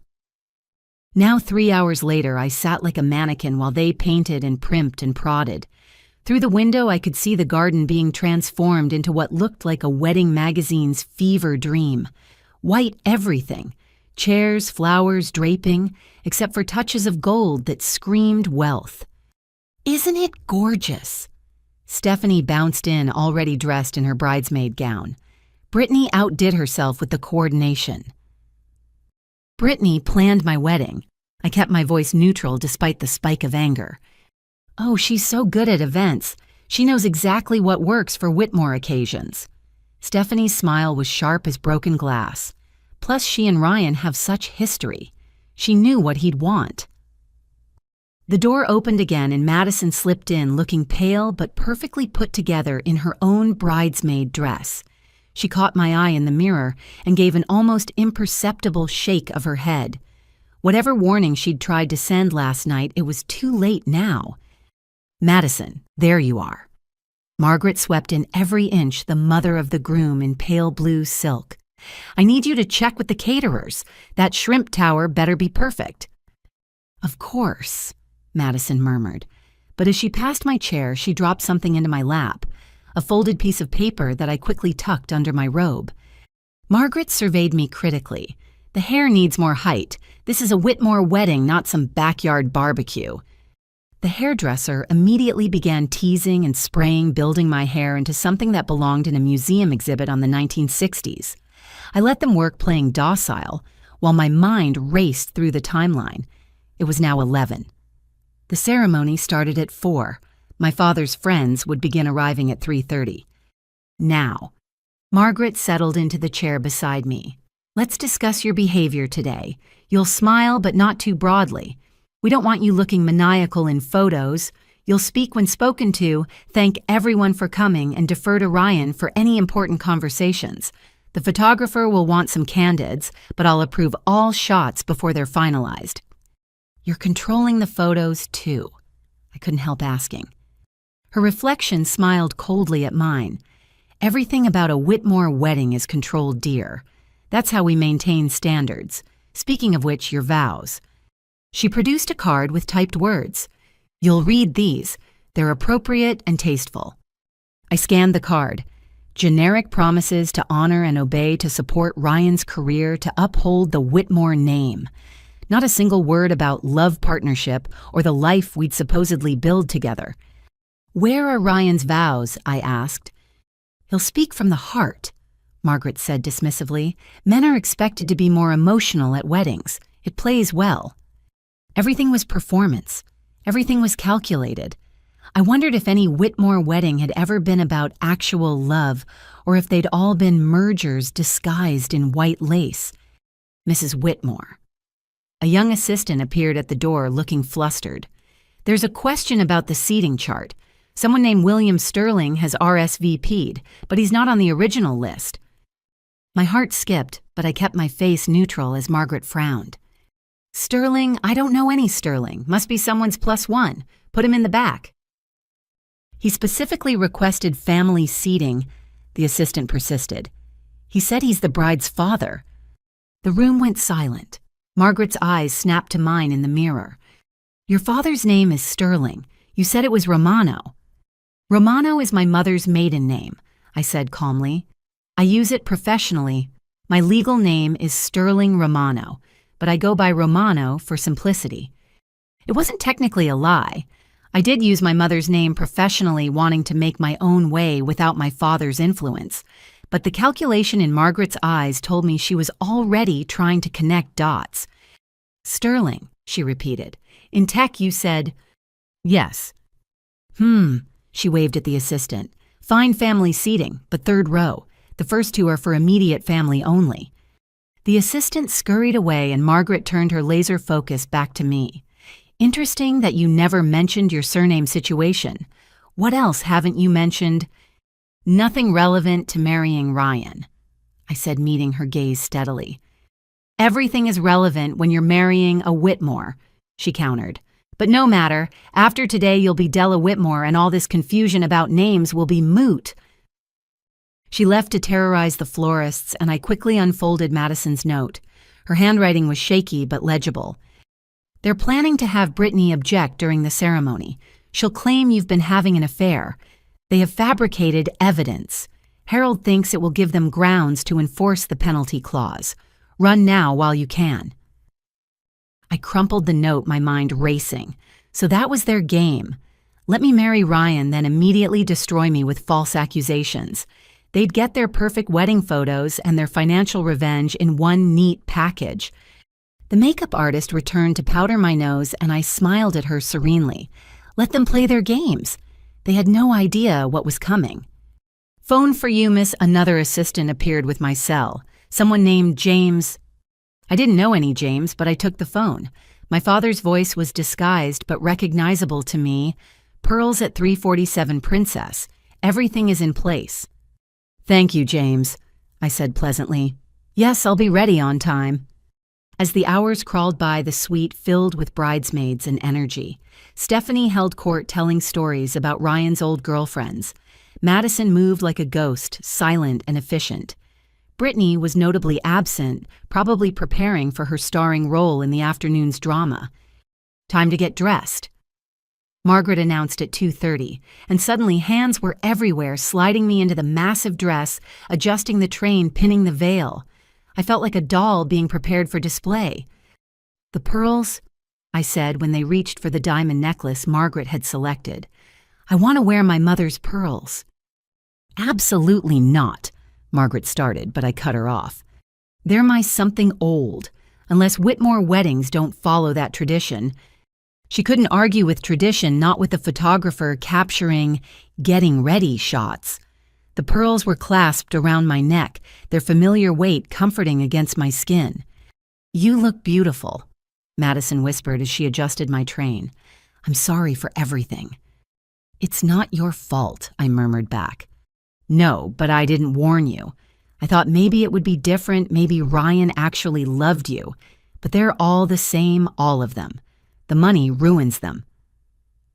Before I could respond, she was whisked away to join the other bridesmaids. I stood before the full-length mirror, taking in the stranger, looking back. The dress was undeniably gorgeous, the hair and makeup flawless. But it wasn't me. It was Margaret's vision of a proper Whitmore wife, expensive, elegant, empty. 5 minutes. Someone called and my heart began to race. Not from nerves about marriage, but from anticipation. In 5 minutes, I'd begin the walk that would end very differently than anyone expected. Ryan appeared at the door, breaking tradition. "You look perfect," he said, his eyes skimming over me like I was a business presentation he approved of.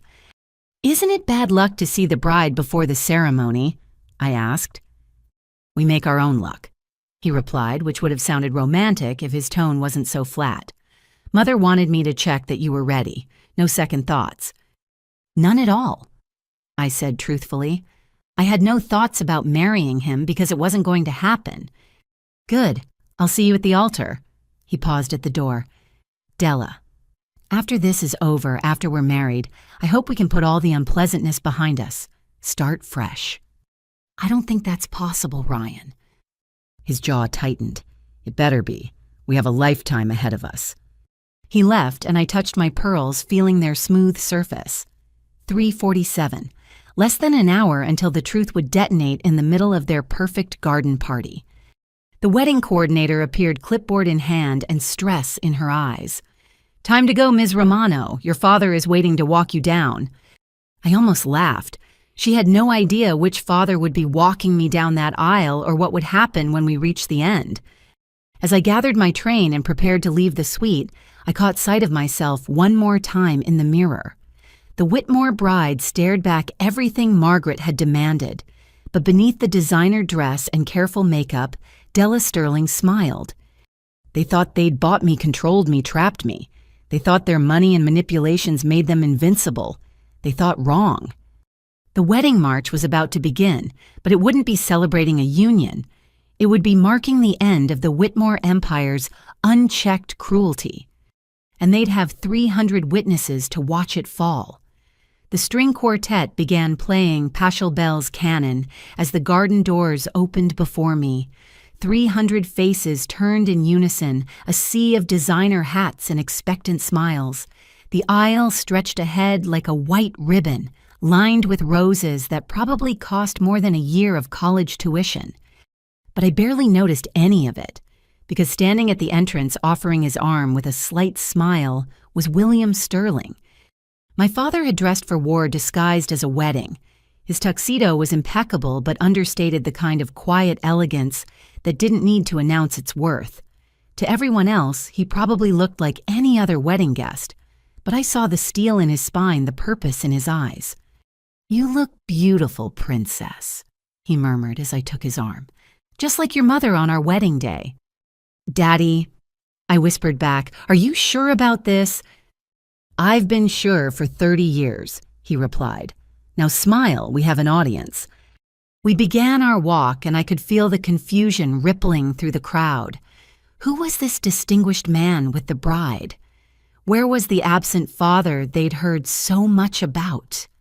In the front row, Margaret's face went through several expressions in rapid succession: confusion, recognition, and then something approaching fear. She leaned over to Harold, whose complexion was rapidly matching the white roses. But it was Ryan's face that told the whole story.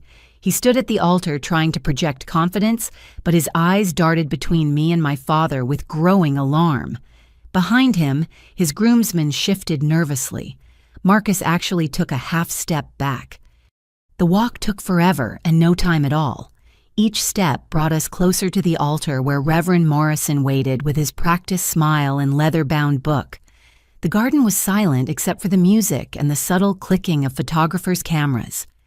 I spotted familiar faces in the crowd: board members from various charities where I'd worked, society matrons who attended every fundraiser, business associates of Harold's who looked increasingly uncomfortable as they recognized my father. And there, in the third row where Margaret had relegated him, sat Jonathan Blackwood, federal prosecutor, and my father's law school roommate. The music faded as we reached the altar. This was the moment where my father should hand me over to Ryan, symbolic of transferring ownership from one man to another. Instead, William Sterling stood firmly in place, his hand still covering mine on his arm. "Dearly beloved," Reverend Morrison began, but my father raised his free hand. "Actually, Reverend, before we proceed, I believe there are some matters that need addressing." The garden erupted in whispers. Margaret shot to her feet. "This is highly irregular. The ceremony—" "Will wait!" my father said, his voice carrying the authority of someone used to being obeyed. He looked at Harold, and 30 years of patient fury lived in that gaze. "Hello, Harold. It's been a long time." Harold's face had gone from white to red to an alarming purple. "William Sterling!" he managed to choke out. "Ah, so you do remember me. I wondered after you built your empire on my work if you'd forgotten the man you stole it from." The whispers turned to gasps. Phones appeared in hands as guests realized they were witnessing something far more dramatic than a society wedding. "This is outrageous," Harold blustered. "You can't just—" "Can I?" My father's smile was sharp as winter.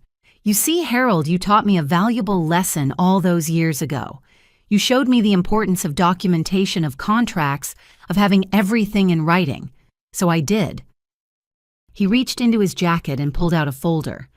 30 years ago, you stole my supply chain innovation system.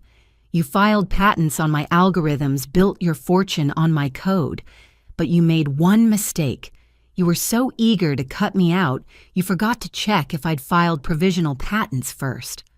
Jonathan Blackwood stood up in the third row. "Patents that were sealed under trade secret protection until yesterday," he added helpfully, along with some very interesting documentation about the origins of the Whitmore fortune. "You're lying!" Marcus sputtered, his lawyer brain finally catching up. "The statute of limitations doesn't apply to ongoing fraud," another voice called out. I turned to see Patricia Chen, head of the SEC's Enforcement Division, rising from her seat. "Which is what we're very interested in discussing with your family, Mr. Whitmore." The garden had become a three-ring circus.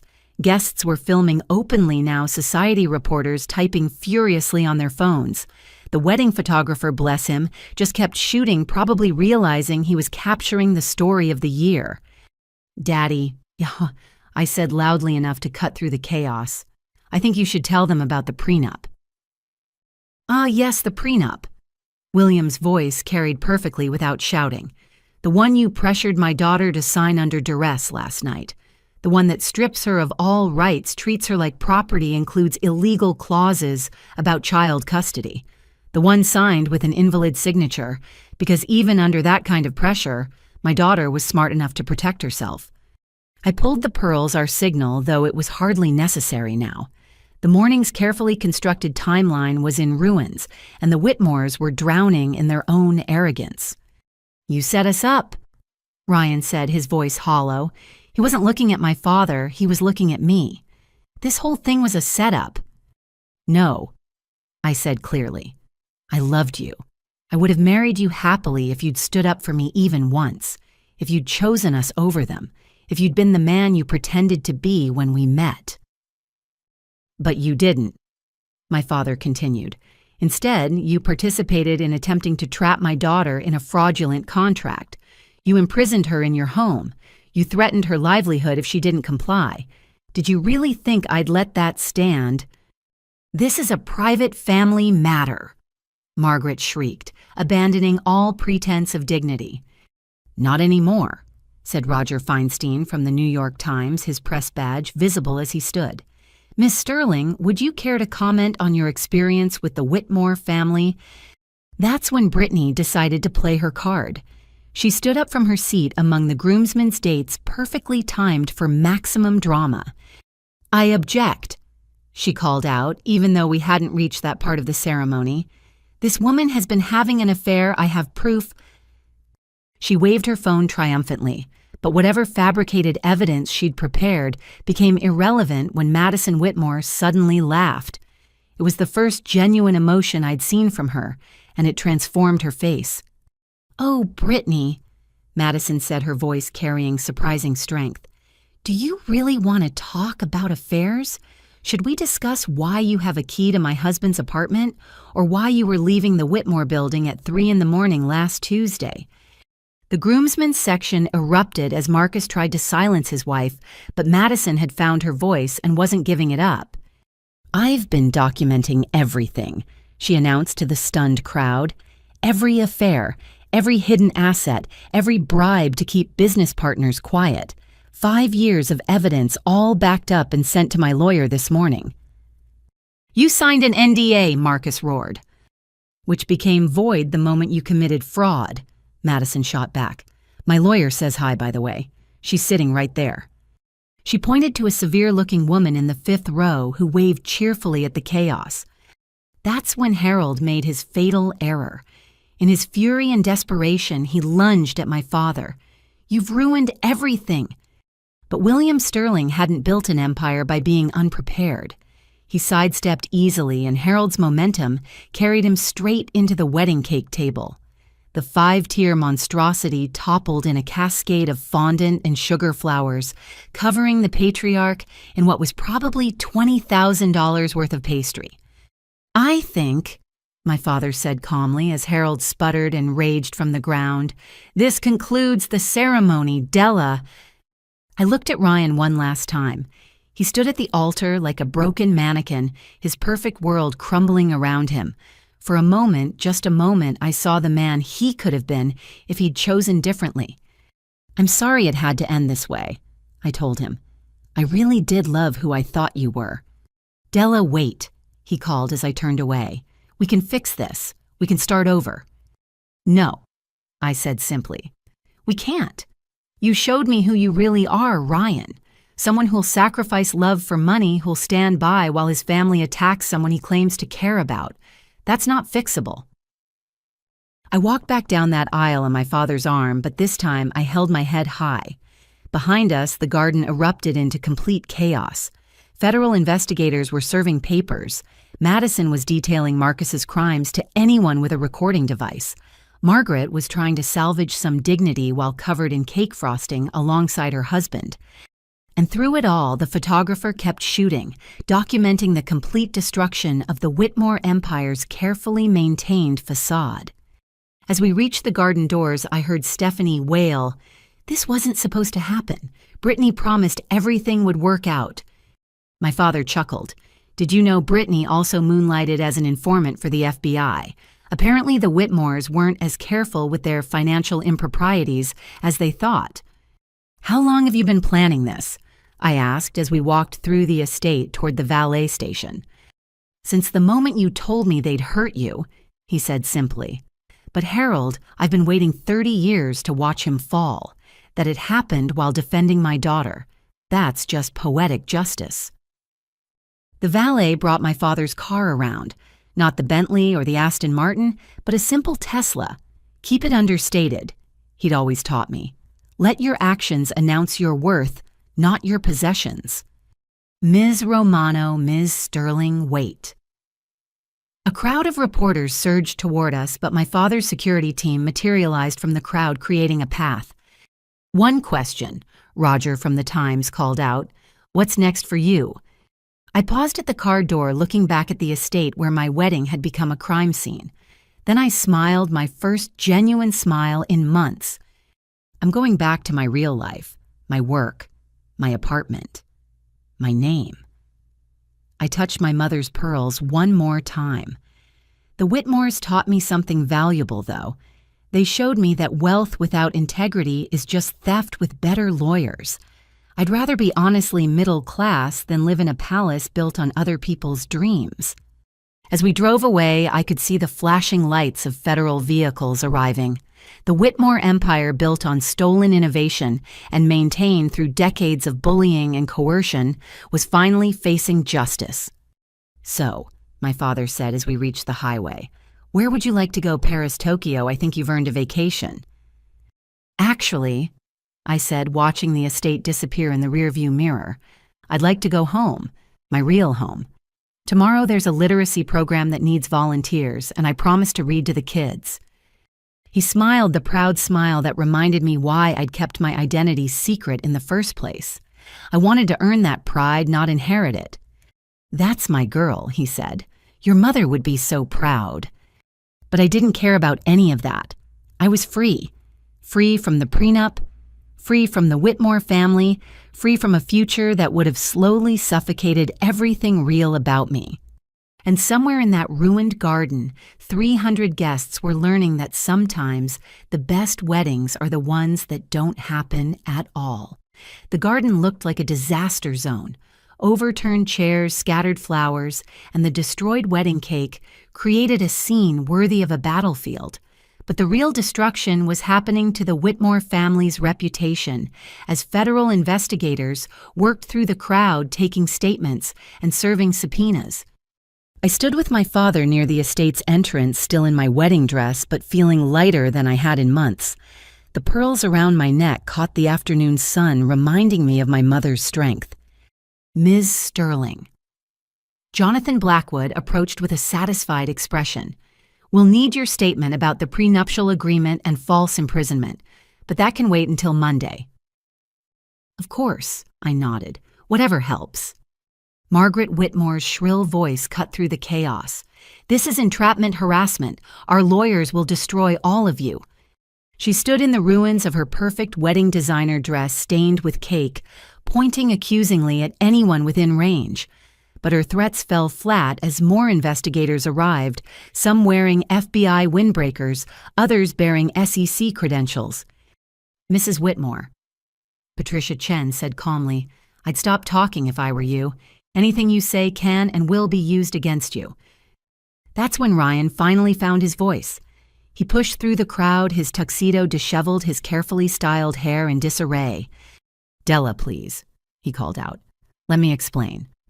I turned to face him, my father tensing beside me, but I placed a gentle hand on his arm. "It's okay, Daddy. I need to hear this." Ryan stopped a few feet away, his green eyes desperate. "I didn't know. About the investigators, about your father, about any of it." "But you knew about the prenup," I said quietly. "You knew about locking me in that room. You knew your family was threatening to destroy my career if I didn't comply." His shoulders slumped. I thought it was normal. It's how things have always worked in my family, how my parents' marriage worked, how Marcus's marriage worked. And you never once thought that maybe that was wrong. He ran a hand through his hair, the gesture achingly familiar. "When I met you, I was different. But the closer we got to the wedding, the more my family got involved, the more I felt like I had to choose between their world and yours." "So you chose theirs." "I chose the easy path," he admitted. "I chose not fighting them because I didn't think I could win." Behind him, Harold was being escorted to a federal vehicle, loudly protesting about his rights and connections. Margaret followed her dignity in tatters as she tried to explain why their financial records would show complete innocence. "Did you ever actually love me?" I asked Ryan. "Or was I just someone who fit the image you wanted to project?" For the first time since this chaos began, Ryan looked me directly in the eyes. "I loved you. God help me, I loved you more than I've ever loved anyone. But I'm a coward, Della. I couldn't stand up to them, couldn't risk losing everything I'd been raised to value." "You lost me instead," I said softly. "And what are you left with now?" We both looked at the estate grounds. Federal agents were cataloging evidence.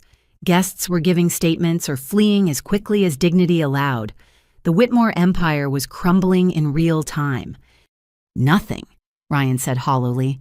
"I'm left with nothing that matters." Brittany chose that moment to try slipping away unnoticed, but Madison's lawyer intercepted her. "Ms. Daniels, I have some questions about your role in drafting illegal contracts, and I believe the FBI wants to discuss your interesting side arrangement with the Whitmore finances." "This is your fault," Brittany spun on Ryan. "You were supposed to handle her. Keep her quiet and compliant like we discussed." "Like you discussed?" I asked, though I wasn't really surprised. Ryan's face flushed. "It wasn't like that. Brittany was just giving advice." Advice like hiring actors to fabricate evidence of an affair. My father spoke for the first time, his voice deadly quiet. "Yes, we know about that too. Amazing what people will confess when they think they're texting a co-conspirator instead of an FBI informant." Brittany's face went white as she realized the depth of her exposure. "I want a lawyer." "Probably wise," Jonathan Blackwood agreed. "You'll need a good one." As Brittany was led away, I noticed movement in the crowd. Madison Whitmore was walking toward us, her chin high despite everything. She'd removed her bridesmaid dress somewhere along the way and wore a simple black outfit that made her look younger, freer. "Della," she said when she reached us, "I wanted to apologize and to thank you." Thank me? For having the courage to stand up to them. Her voice was steady, but tears tracked down her cheeks. For showing me it was possible to fight back. I've been documenting their crimes for years, but never had the strength to do anything about it until today. "What will you do now?" I asked. "Divorce Marcus. Testify to everything I know. Then maybe I'll figure out who I was before they turned me into a Whitmore wife." She smiled wobbly but real. "I used to paint, you know. Haven't touched a brush in 5 years." "Paint," I encouraged her. "Paint everything you couldn't say out loud." She hugged me quickly, then walked away with her lawyer ready to face whatever came next. "Della." I turned to find Stephanie approaching cautiously. Unlike the others, she looked more bewildered than angry. "Is it true?" she asked. "What that prosecutor said about Dad, that he stole everything?" I glanced at my father, who nodded slightly. "Yes," I told her. "It's true." She absorbed this, her world reshaping itself in real time. I always wondered why he was so paranoid about contracts, why he insisted on controlling everything. It was because he was afraid someone would do to him what he did to your father. "Probably," I agreed. "I'm sorry," she said suddenly. "About everything. The comments, the sneering, the way we treated you. I thought we were protecting something valuable. But we were just protecting a lie, weren't we?" Before I could respond, she walked back toward the house, probably to face her own reckoning with the family legacy. Ms. Sterling. A young woman with a press badge approached. "Sarah Walsh from the Wall Street Journal. Could we get a statement about your father's patents and their connection to the Whitmore empire?" My father stepped forward. "I'll be holding a press conference on Monday. For now, I'll say this: 30 years ago, Harold Whitmore stole my innovations and built his fortune on them. I spent those decades building my own empire, legitimately waiting for the right moment to reveal the truth. That moment came when he tried to do to my daughter what he did to me." "And the wedding?"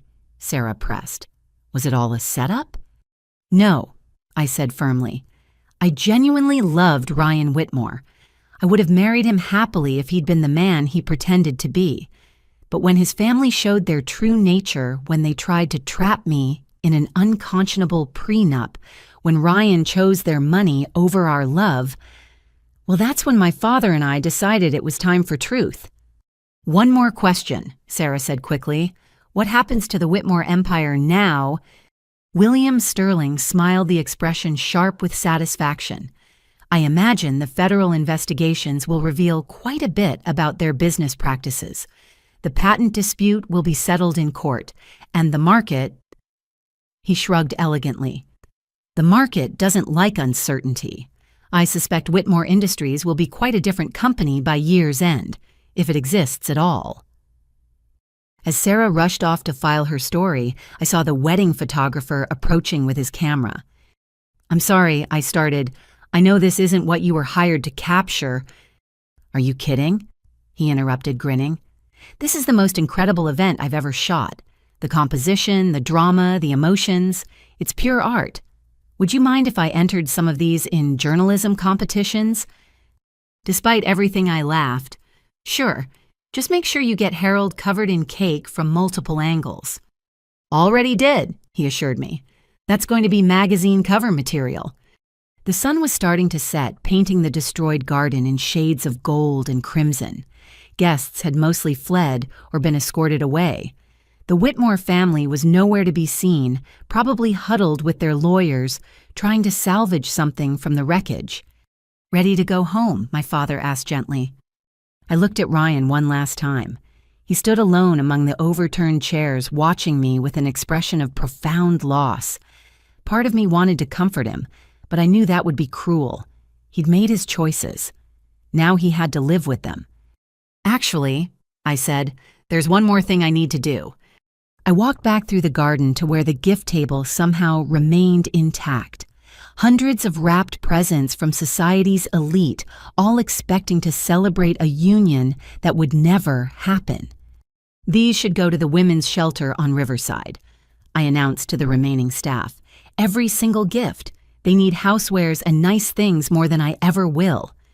"You can't," one of Margaret's assistants protested. "These gifts are worth hundreds of thousands of dollars."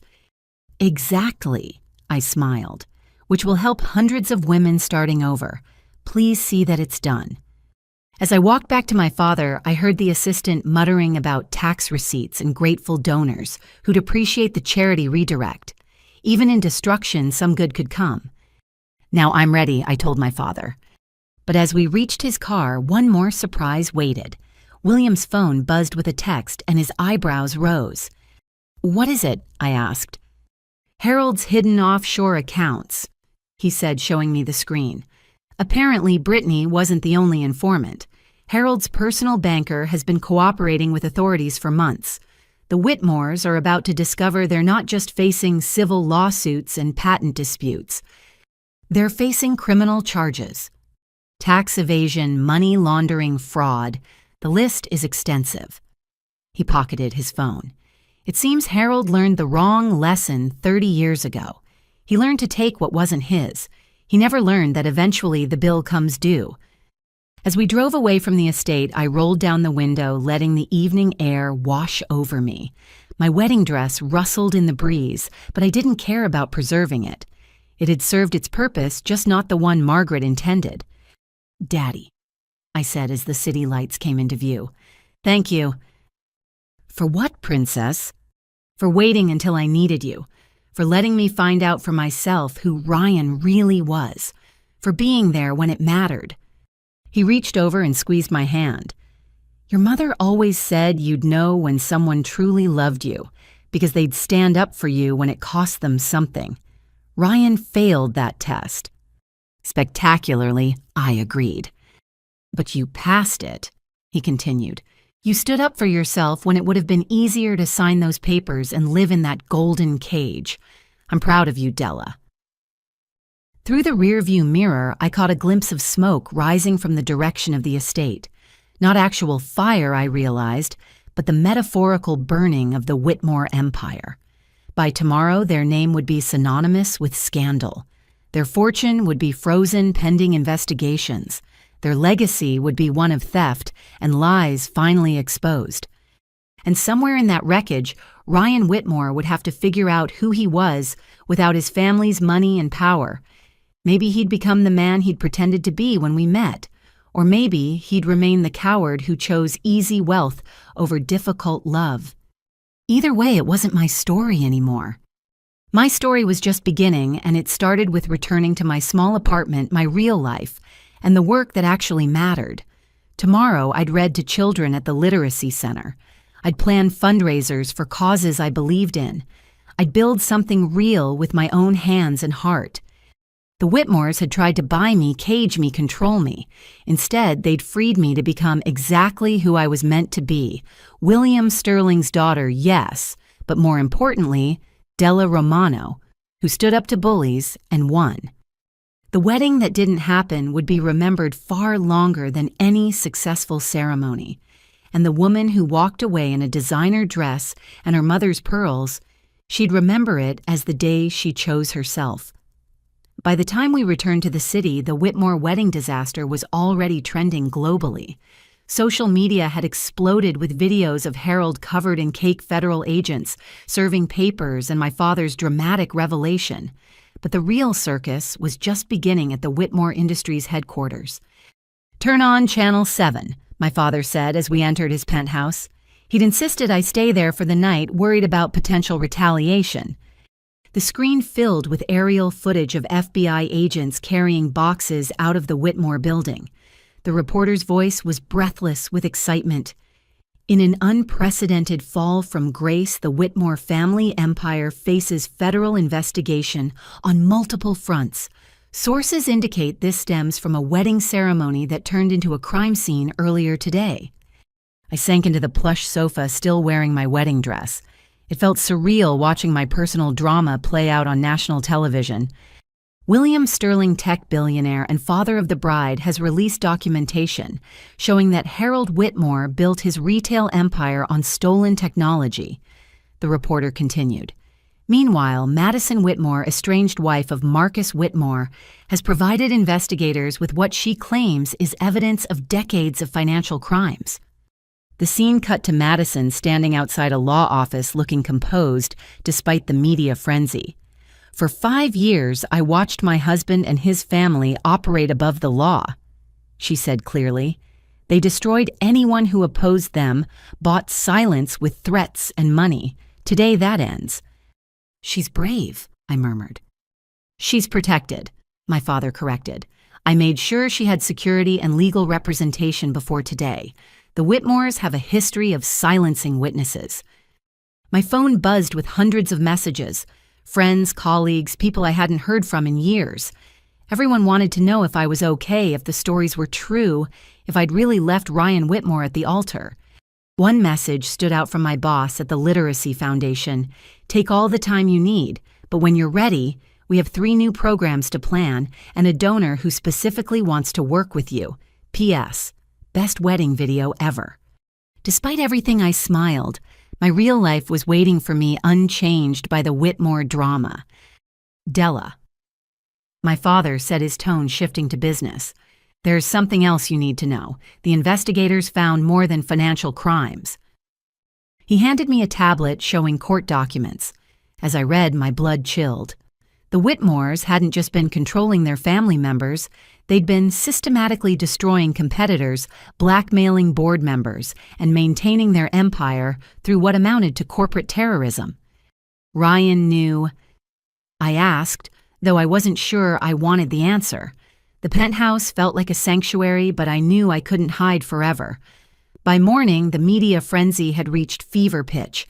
Every news outlet wanted my story. My father's story, the inside scoop on the wedding that exposed a criminal empire. "You need to speak," my father said over breakfast. "Control the narrative before they create one for you." He was right. I'd spent the night watching various experts speculate about my motives, with some even suggesting I'd been part of a long con to entrap the Whitmores. The truth needed to come from me. "I'll do it," I decided, but on my terms. 2 hours later, I sat in my father's home office facing a single camera for a live-streamed press conference. I'd changed out of the wedding dress into a simple blue sheath. My own clothes, my own choice. My mother's pearls still rested against my throat. "Good morning." I began looking directly into the lens. "I'm Della Sterling, though many of you know me as Della Romano. I want to address what happened yesterday and correct some misconceptions." The viewer count was climbing rapidly. Thousands, then tens of thousands, then hundreds of thousands. Somewhere out there, I knew the Whitmores were watching too. 2 years ago, I met Ryan Whitmore at a charity event. I was organizing it. He was volunteering. I fell in love with a man who seemed kind, genuine, and committed to making a difference. I kept my family background private because I wanted to be loved for who I am not, for my father's success. I took a breath, steadying myself for the harder truths. 24 hours before our wedding, the Whitmore family presented me with a prenuptial agreement that would have stripped me of all rights, controlled my every action, and even dictated custody of future children. When I hesitated, they locked me in a room. When I asked questions, they threatened to destroy my career and reputation. The comments were streaming by too fast to read, but I caught words like brave and shocking, mixed with inevitable skepticism. I signed that agreement with an invalid signature because I was under duress and refused to be trapped. I attended the wedding because I hoped until the last moment that Ryan would choose our love over his family's demands. He didn't. I looked directly at the camera, imagining Ryan watching. Ryan, I know you're seeing this. I want you to hear this from me. I loved you. The real you, the one who read stories to children and brought me coffee during long nights. But when your family showed their true nature, you chose their wealth over our future. That's a choice you'll have to live with. Now for the harder part. My father, William Sterling, built his empire on innovation and hard work. 30 years ago, Harold Whitmore stole his technology and used it to build the Whitmore fortune. My father waited 3 decades for justice, and yesterday he got it. Not through revenge, but through truth. I held up a folder of documents.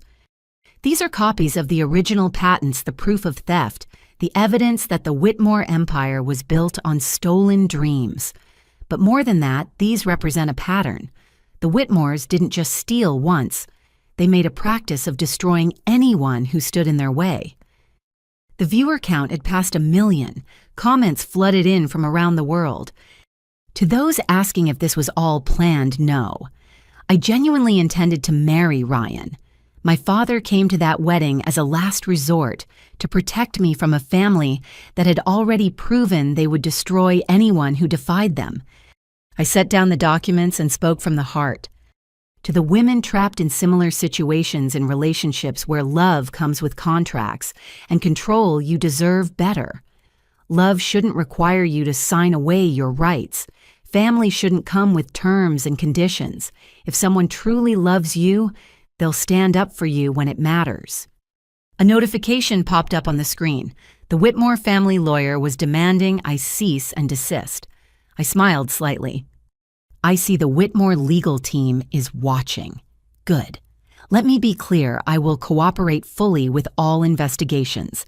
I will testify to everything I witnessed, and I will not be silenced by threats or lawsuits. I leaned forward, my voice gaining strength. The Whitmores thought they could buy me, control me, and discard me when I didn't comply. They thought their money made them untouchable. They were wrong. Money without morality is just theft with accounting. Power without principles is just bullying with lawyers. The comments were now overwhelmingly supportive. Stories poured in from others who'd been victimized by the Whitmores or similar families. A movement was building in real time. I want to address Ryan directly one more time. Ryan, you have a choice. You can continue defending the indefensible, or you can finally become the man you pretended to be when we met. Your family's empire is crumbling, but you don't have to fall with it. Stand up. Tell the truth. It's not too late to choose integrity over inheritance. I paused, then continued. To Harold and Margaret Whitmore, you tried to do to me what you did to my father 30 years ago. But times have changed. The world is watching now. Your threats don't work when there are 1 million witnesses. My phone lit up with a text from Madison. Thank you for giving me courage. Watching now with my lawyer. We're filing additional charges based on what I documented. The abuse, the control, the financial manipulation, all of it. I smiled at the camera. I've just received word that more victims are coming forward. To anyone else who's been hurt by the Whitmores, you're not alone. Speak up. The empire they built on fear is crumbling, and your voices matter. The livestream comment count showed over 2 million viewers now. News outlets were already cutting clips, sharing sound bites, turning my personal stand into a public rallying cry. Finally, I want to thank everyone who's reached out with support. I'm returning to my work at the Literacy Foundation, where I'll continue doing what I love, helping children access books and education. The Whitmores tried to make me feel small for choosing charity over profit. But I've seen what profit without purpose creates. I'll take meaning over money every time. I reached for the pearls one more time, drawing strength from their familiar weight. My mother used to say that integrity is what you do when no one's watching. Well, everyone's watching now, And I want you to see me choose truth over comfort, honesty over wealth, and freedom over a golden cage. I stood preparing to end the broadcast. The wedding that didn't happen yesterday wasn't a tragedy. It was a liberation. For me, for Madison, for everyone who's been silenced by wealth and power. The Whitmore's empire may fall, but from its ashes, maybe we can build something better. Something real. Something that doesn't require people to sign away their souls for acceptance. The final words came from my heart.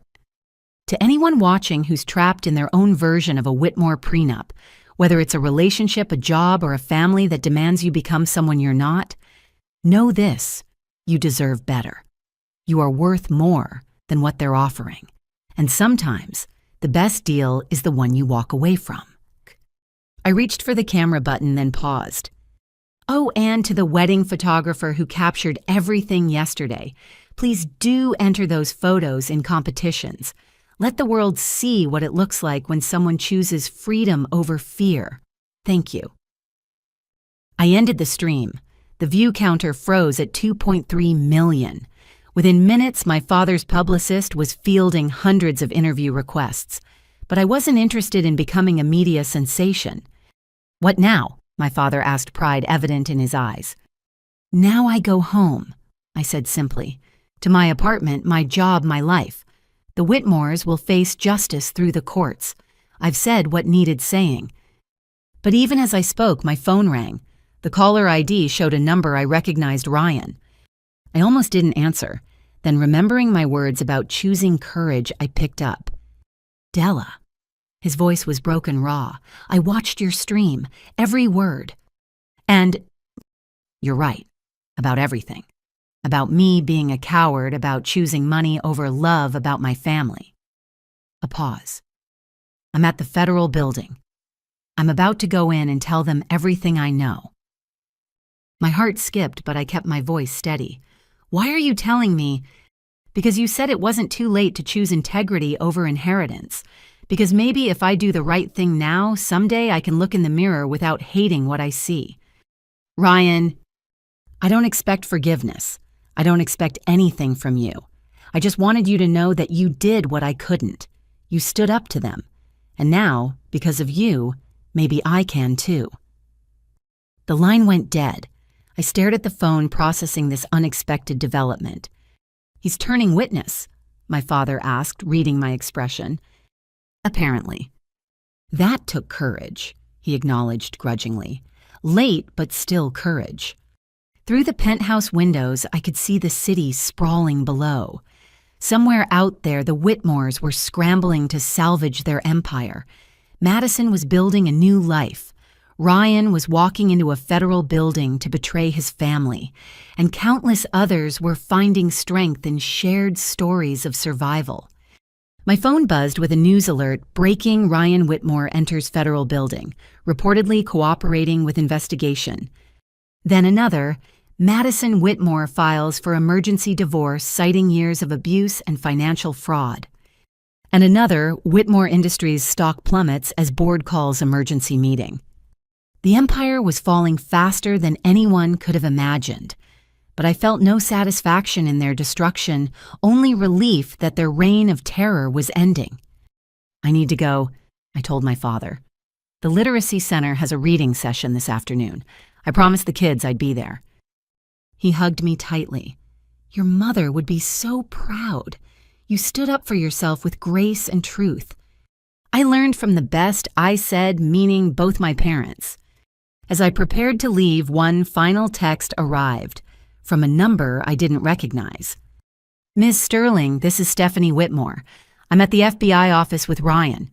We're both cooperating fully. I wanted to say thank you for your words today. You showed us there's another way to live. I'm choosing it. Maybe too late, but I'm choosing it. I smiled sadly. The Whitmore children were finally breaking free, but at such a cost. Their parents had built them a prison of gold and called it love. My father's driver took me back to my small apartment. Reporters clustered outside, but building security kept them at bay. Inside my studio, everything was exactly as I'd left it. My secondhand furniture, my wall of thank you letters from the literacy program, my simple life that the Whitmores had found so beneath them. I changed into jeans and a t-shirt, packed my bag with picture books, and headed to the community center. The children didn't care about viral videos or fallen empires. They just wanted someone to read them stories, to make funny voices, to show them worlds beyond their own. As I sat in the reading circle surrounded by eager faces, I thought about the different kinds of wealth. The Whitmores had millions but lived in fear of losing control. These children had very little but radiated joy at the simplest pleasures. Ms. Della. One little girl asked, "Are you a princess? You were on TV in a pretty dress." I smiled, thinking of how my father sometimes called me princess, how the Whitmores had tried to buy me a crown that came with chains. "No, sweetheart," I said, opening the first book. "I'm just someone who loves stories. Want to hear one about a brave little girl who stood up to a dragon." Their enthusiastic yes filled the room. As I began reading, making my voice growl for the dragon and squeak for the mouse who helped the heroine, I felt more myself than I had in months. Outside, the Whitmore empire continued to crumble. Inside this small room, surrounded by children who saw magic in simple words on a page, I remembered what really mattered. The wedding that wasn't had made headlines around the world. But this, reading to kids who needed to believe in happy endings, this was my real life. And I wouldn't trade it for all the Whitmore millions in the world. My phone sat silent in my bag, no doubt filled with messages and media requests. They could wait. Right now, a dragon needed defeating and a brave girl needed to save the day. Just like in real life, sometimes the best victories came not from what you gained, but from what you had the courage to refuse. 3 days after the wedding disaster, the full scope of William Sterling's plan became clear. I sat in my father's office watching him coordinate with lawyers, investigators, and financial advisors like a conductor directing a symphony of justice. The patent documentation is irrefutable. Jonathan Blackwood explained spreading papers across the conference table. Harold built everything on your stolen algorithms, every innovation, every efficiency that made Whitmore Industries profitable. It all traces back to your original work. Which means, I asked, though I suspected the answer. Which means, my father said with quiet satisfaction, that I own the foundational technology their entire empire runs on. 30 years of royalties, damages, and interest. The numbers were staggering. What Harold had stolen was worth millions then. Compounded over 3 decades with the expansion of the business built on it, the liability ran into billions. But that's not even the best part. Patricia Chen from the SEC added, pulling up financial records on her tablet. Madison Whitmore's documentation shows systematic fraud, tax evasion, and money laundering going back decades. The criminal penalties alone will bankrupt them. My phone buzzed. Ryan again. I'd been avoiding his calls since his decision to cooperate with authorities, but this time the message was different. "Please answer. They're threatening Mom and Stephanie. Dad's lost it completely." Against my better judgment, I stepped out to take the call. "Della." Ryan's voice was strained. Thank God, I didn't know who else to call. "What's happening?" "Dad's barricaded himself in the house with Mom. He's destroying everything. Computers, documents, artwork. He keeps ranting about not letting them win. Stephanie's here with me at the FBI office. We're terrified he'll hurt Mom or himself." Despite everything, I felt a pang of sympathy. Mental breakdown or not, this was still a family in crisis. "Have you called the police?" "They're there, but Dad won't let them in. He keeps screaming about his rights, his legacy." A pause. "Della, I know I have no right to ask, but could he help Dad might listen to him?" I returned to the conference room and explained the situation. My father's expression was unreadable as he processed this information. "Harold's breaking down," he said finally. "After 30 years of living in fear that someone would do to him what he did to others, it's finally happening." "Will you help?" I asked. He stood straightening his tie. "Not for Harold, but Margaret doesn't deserve to be collateral damage in her husband's collapse, and their children are trying to do the right thing." An hour later, we stood outside the Whitmore estate with police negotiators. The house looked different in daylight without wedding decorations. Less magical kingdom, more fortress. Through the windows, we could see Harold moving frantically, Margaret nowhere in sight. "Mr. Whitmore," the negotiator called through a megaphone. "This is Detective Martinez. We're concerned for your safety and your wife's. Please come to the door so we can talk." "Go away." Harold's voice was hoarse, desperate. "This is private property. You have no right." My father stepped forward. "Let me try." The negotiator hesitated, then handed him the megaphone. "Harold," my father's voice carried clearly. "It's William Sterling. We need to talk." Silence. Then movement at a window. "Come to gloat, Sterling." Harold's voice cracked. "Come to watch me burn." "I came because your son called my daughter begging for help, because your children are scared for their mother, because this needs to end before someone gets hurt." "It's already ended," Harold laughed bitterly. "You won. You took everything." "I took back what was mine," my father corrected calmly. "What you're losing now you did to yourself. But Margaret doesn't deserve this. Let her go, Harold. Face what's coming with whatever dignity you have left." Ryan and Stephanie had arrived, standing with us in the crowd of law enforcement and media. Stephanie was crying silently. Ryan looked like he'd aged a decade in 3 days. "Dad, please," Ryan called out. "Let Mom go. This isn't her fault." "Not her fault." Harold appeared at a window, disheveled and wild-eyed. "She pushed for that prenup. She insisted we control everything. Harold," Margaret's voice sharp even in crisis. "Stop talking. The lawyers said—" "The lawyers are gone," Harold roared. "They abandoned us the moment the feds showed up. 30 years of fees, and they run at the first sign of trouble." My father raised the megaphone again.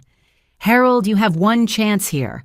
Come out peacefully, let Margaret leave safely, and face this with whatever honor you can salvage. Or continue this breakdown and lose even the possibility of mercy from the courts." "Mercy?" Harold laughed again, the sound unhinged. "From the man whose technology I stole, from the daughter I tried to trap, from the system I've been gaming for decades." "From your children," my father said simply, "who are standing here begging you to stop, who'll have to live with whatever you do next for the rest of their lives." That seemed to penetrate Harold's rage. He looked past us to where Ryan and Stephanie stood, saw their faces, their fear. "My children," he said more quietly, "my legacy." "We're not your legacy, Dad," Ryan said, his voice carrying without amplification. "We're people. Your son and daughter who just want their mother safe. Please." For a long moment, Harold stood frozen at the window. Then he disappeared from view. The front door opened slowly, and Margaret walked out head high despite her smeared makeup and rumpled clothes. She walked past all of us without a word, straight to a waiting police car. Harold appeared in the doorway, looking smaller than I'd ever seen him. The titan of industry who'd terrorized boardrooms and destroyed competitors was just a broken man in a wrinkled suit. "I built an empire," he said to no one in particular. "I built it from nothing." "You built it on something that wasn't yours," my father said not unkindly, "and that foundation was always going to crumble." The police moved in cuffs ready. Harold didn't resist. As they led him away, he looked at Ryan and Stephanie one last time. "I'm sorry," he said, the words seeming to surprise him. "I taught you all the wrong things." Then he was gone, another fallen king, learning that empires built on lies always fall. Ryan and Stephanie stood lost in the crowd. Their parents were heading to custody. Their fortune was frozen. Their name was poison. Everything they'd known was gone. "What do we do now?" Stephanie asked her brother. "We start over," Ryan said quietly. "We learn to be different, better." He looked at me, and I saw something in his eyes I hadn't seen before. Genuine humility. "Thank you," he said, "for calling your father, for caring enough to help even after everything." "I didn't do it for you," I said honestly. "I did it because breaking the cycle of cruelty has to start somewhere. My father approached Ryan and Stephanie. You both have chosen to cooperate with authorities. That takes courage. If you need references for honest work when this is over, come see me. I believe in second chances for those who earn them. They nodded, overwhelmed by this unexpected kindness from the man their father had wronged. As we prepared to leave, Patricia Chen approached with news. The board of Whitmore Industries just voted. They're accepting Sterling Enterprises' buyout offer to avoid complete collapse. Mr. Sterling, you'll own the company by week's end. What will you do with it? I asked my father. He smiled, the expression holding both satisfaction and purpose.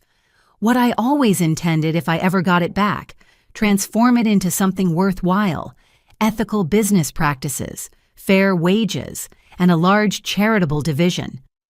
Run by someone who understands the value of giving back, he added, looking at me meaningfully. Daddy, no, I have my work, which you can continue. But imagine the resources you'd have access to, the good you could do with Whitmore Industries' infrastructure turned toward charity instead of greed. The irony was perfect. The company that had tried to cage me would become my platform for helping others. Think about it, he said gently. No pressure, but the option is there. As we drove away from the estate, I watched the media circus in the rearview mirror. Tomorrow, the headlines would scream about Harold's arrest, Margaret's complicity, the complete collapse of a dynasty. But I was thinking about the future, about literacy programs funded by Whitmore millions, about women's shelters supported by an empire built on controlling women, about turning 30 years of theft into lifetimes of giving. You know what Mom would say? I asked my father. That the best revenge is a life well lived, that the best justice is transformation, taking something built on cruelty and making it kind. He reached over and squeezed my hand. Then let's transform it, together. My phone buzzed with messages from the Literacy Center. The children were asking when Ms. Della would read to them again. Normal life calling me back. But maybe normal was about to change. Maybe my small life of small goods was about to become something bigger, not because I'd married into wealth, but because I'd refused to, and in doing so inherited the chance to make that wealth meaningful. The Whitmore Empire had fallen. From its ashes, something better would rise. 2 weeks after the wedding, I was settling back into my routine when Ryan appeared at the Literacy Center. I was preparing for the afternoon reading session when I saw him through the window, standing uncertainly by the entrance. He looked different. The entitled prince of retail was gone, replaced by someone in a simple button-down and jeans. The designer watch was missing. The perfectly styled hair was now naturally tousled, but it was his eyes that had changed the most. They held humility where arrogance once lived. "You can't be here," I said, stepping outside to prevent him from disrupting the children's space. "This is my workplace." "I know, I'm sorry. I needed to talk to you, really talk, without lawyers or media or family drama." "We have nothing to talk about, Ryan." "Please," he said, and the desperation in his voice made me pause. 5 minutes. Then I'll leave and never bother you again. I promise." Against my better judgment, I gestured to a bench in the small park across the street. The afternoon sun filtered through the trees, creating patterns that reminded me of happier times. "You look good," he said as we sat. "Happy, like yourself again." "I was always myself," I corrected. "You just wanted me to be someone else." He nodded, accepting the criticism without defense. "You're right. I see that now.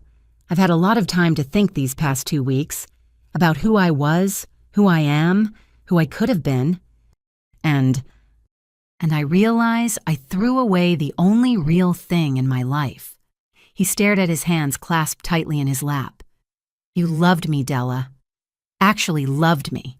Not my money, not my family's status, not what I could buy you, just me. And I couldn't even recognize how rare that was." "I loved who I thought you were," I said carefully.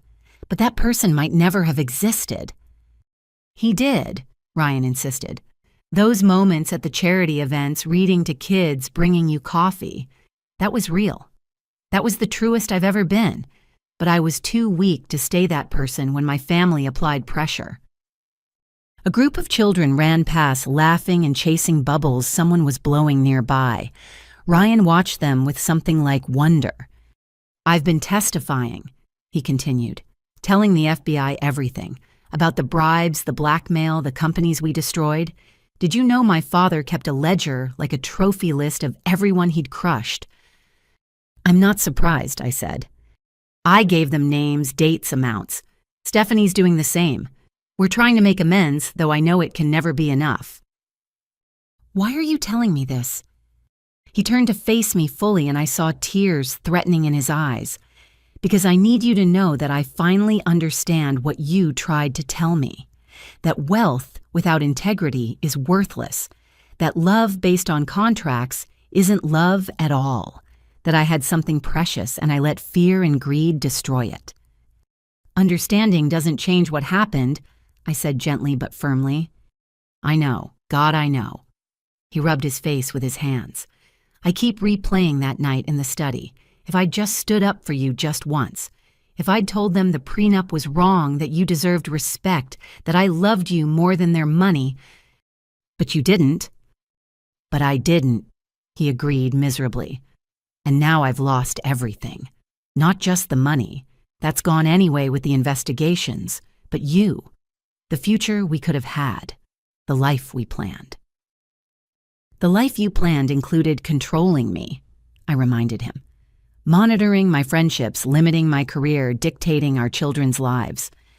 "That wasn't my plan," he protested, then stopped himself. "No, you're right.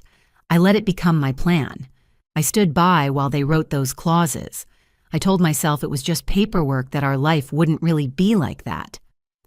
How could it be anything else when it started with coercion and threats?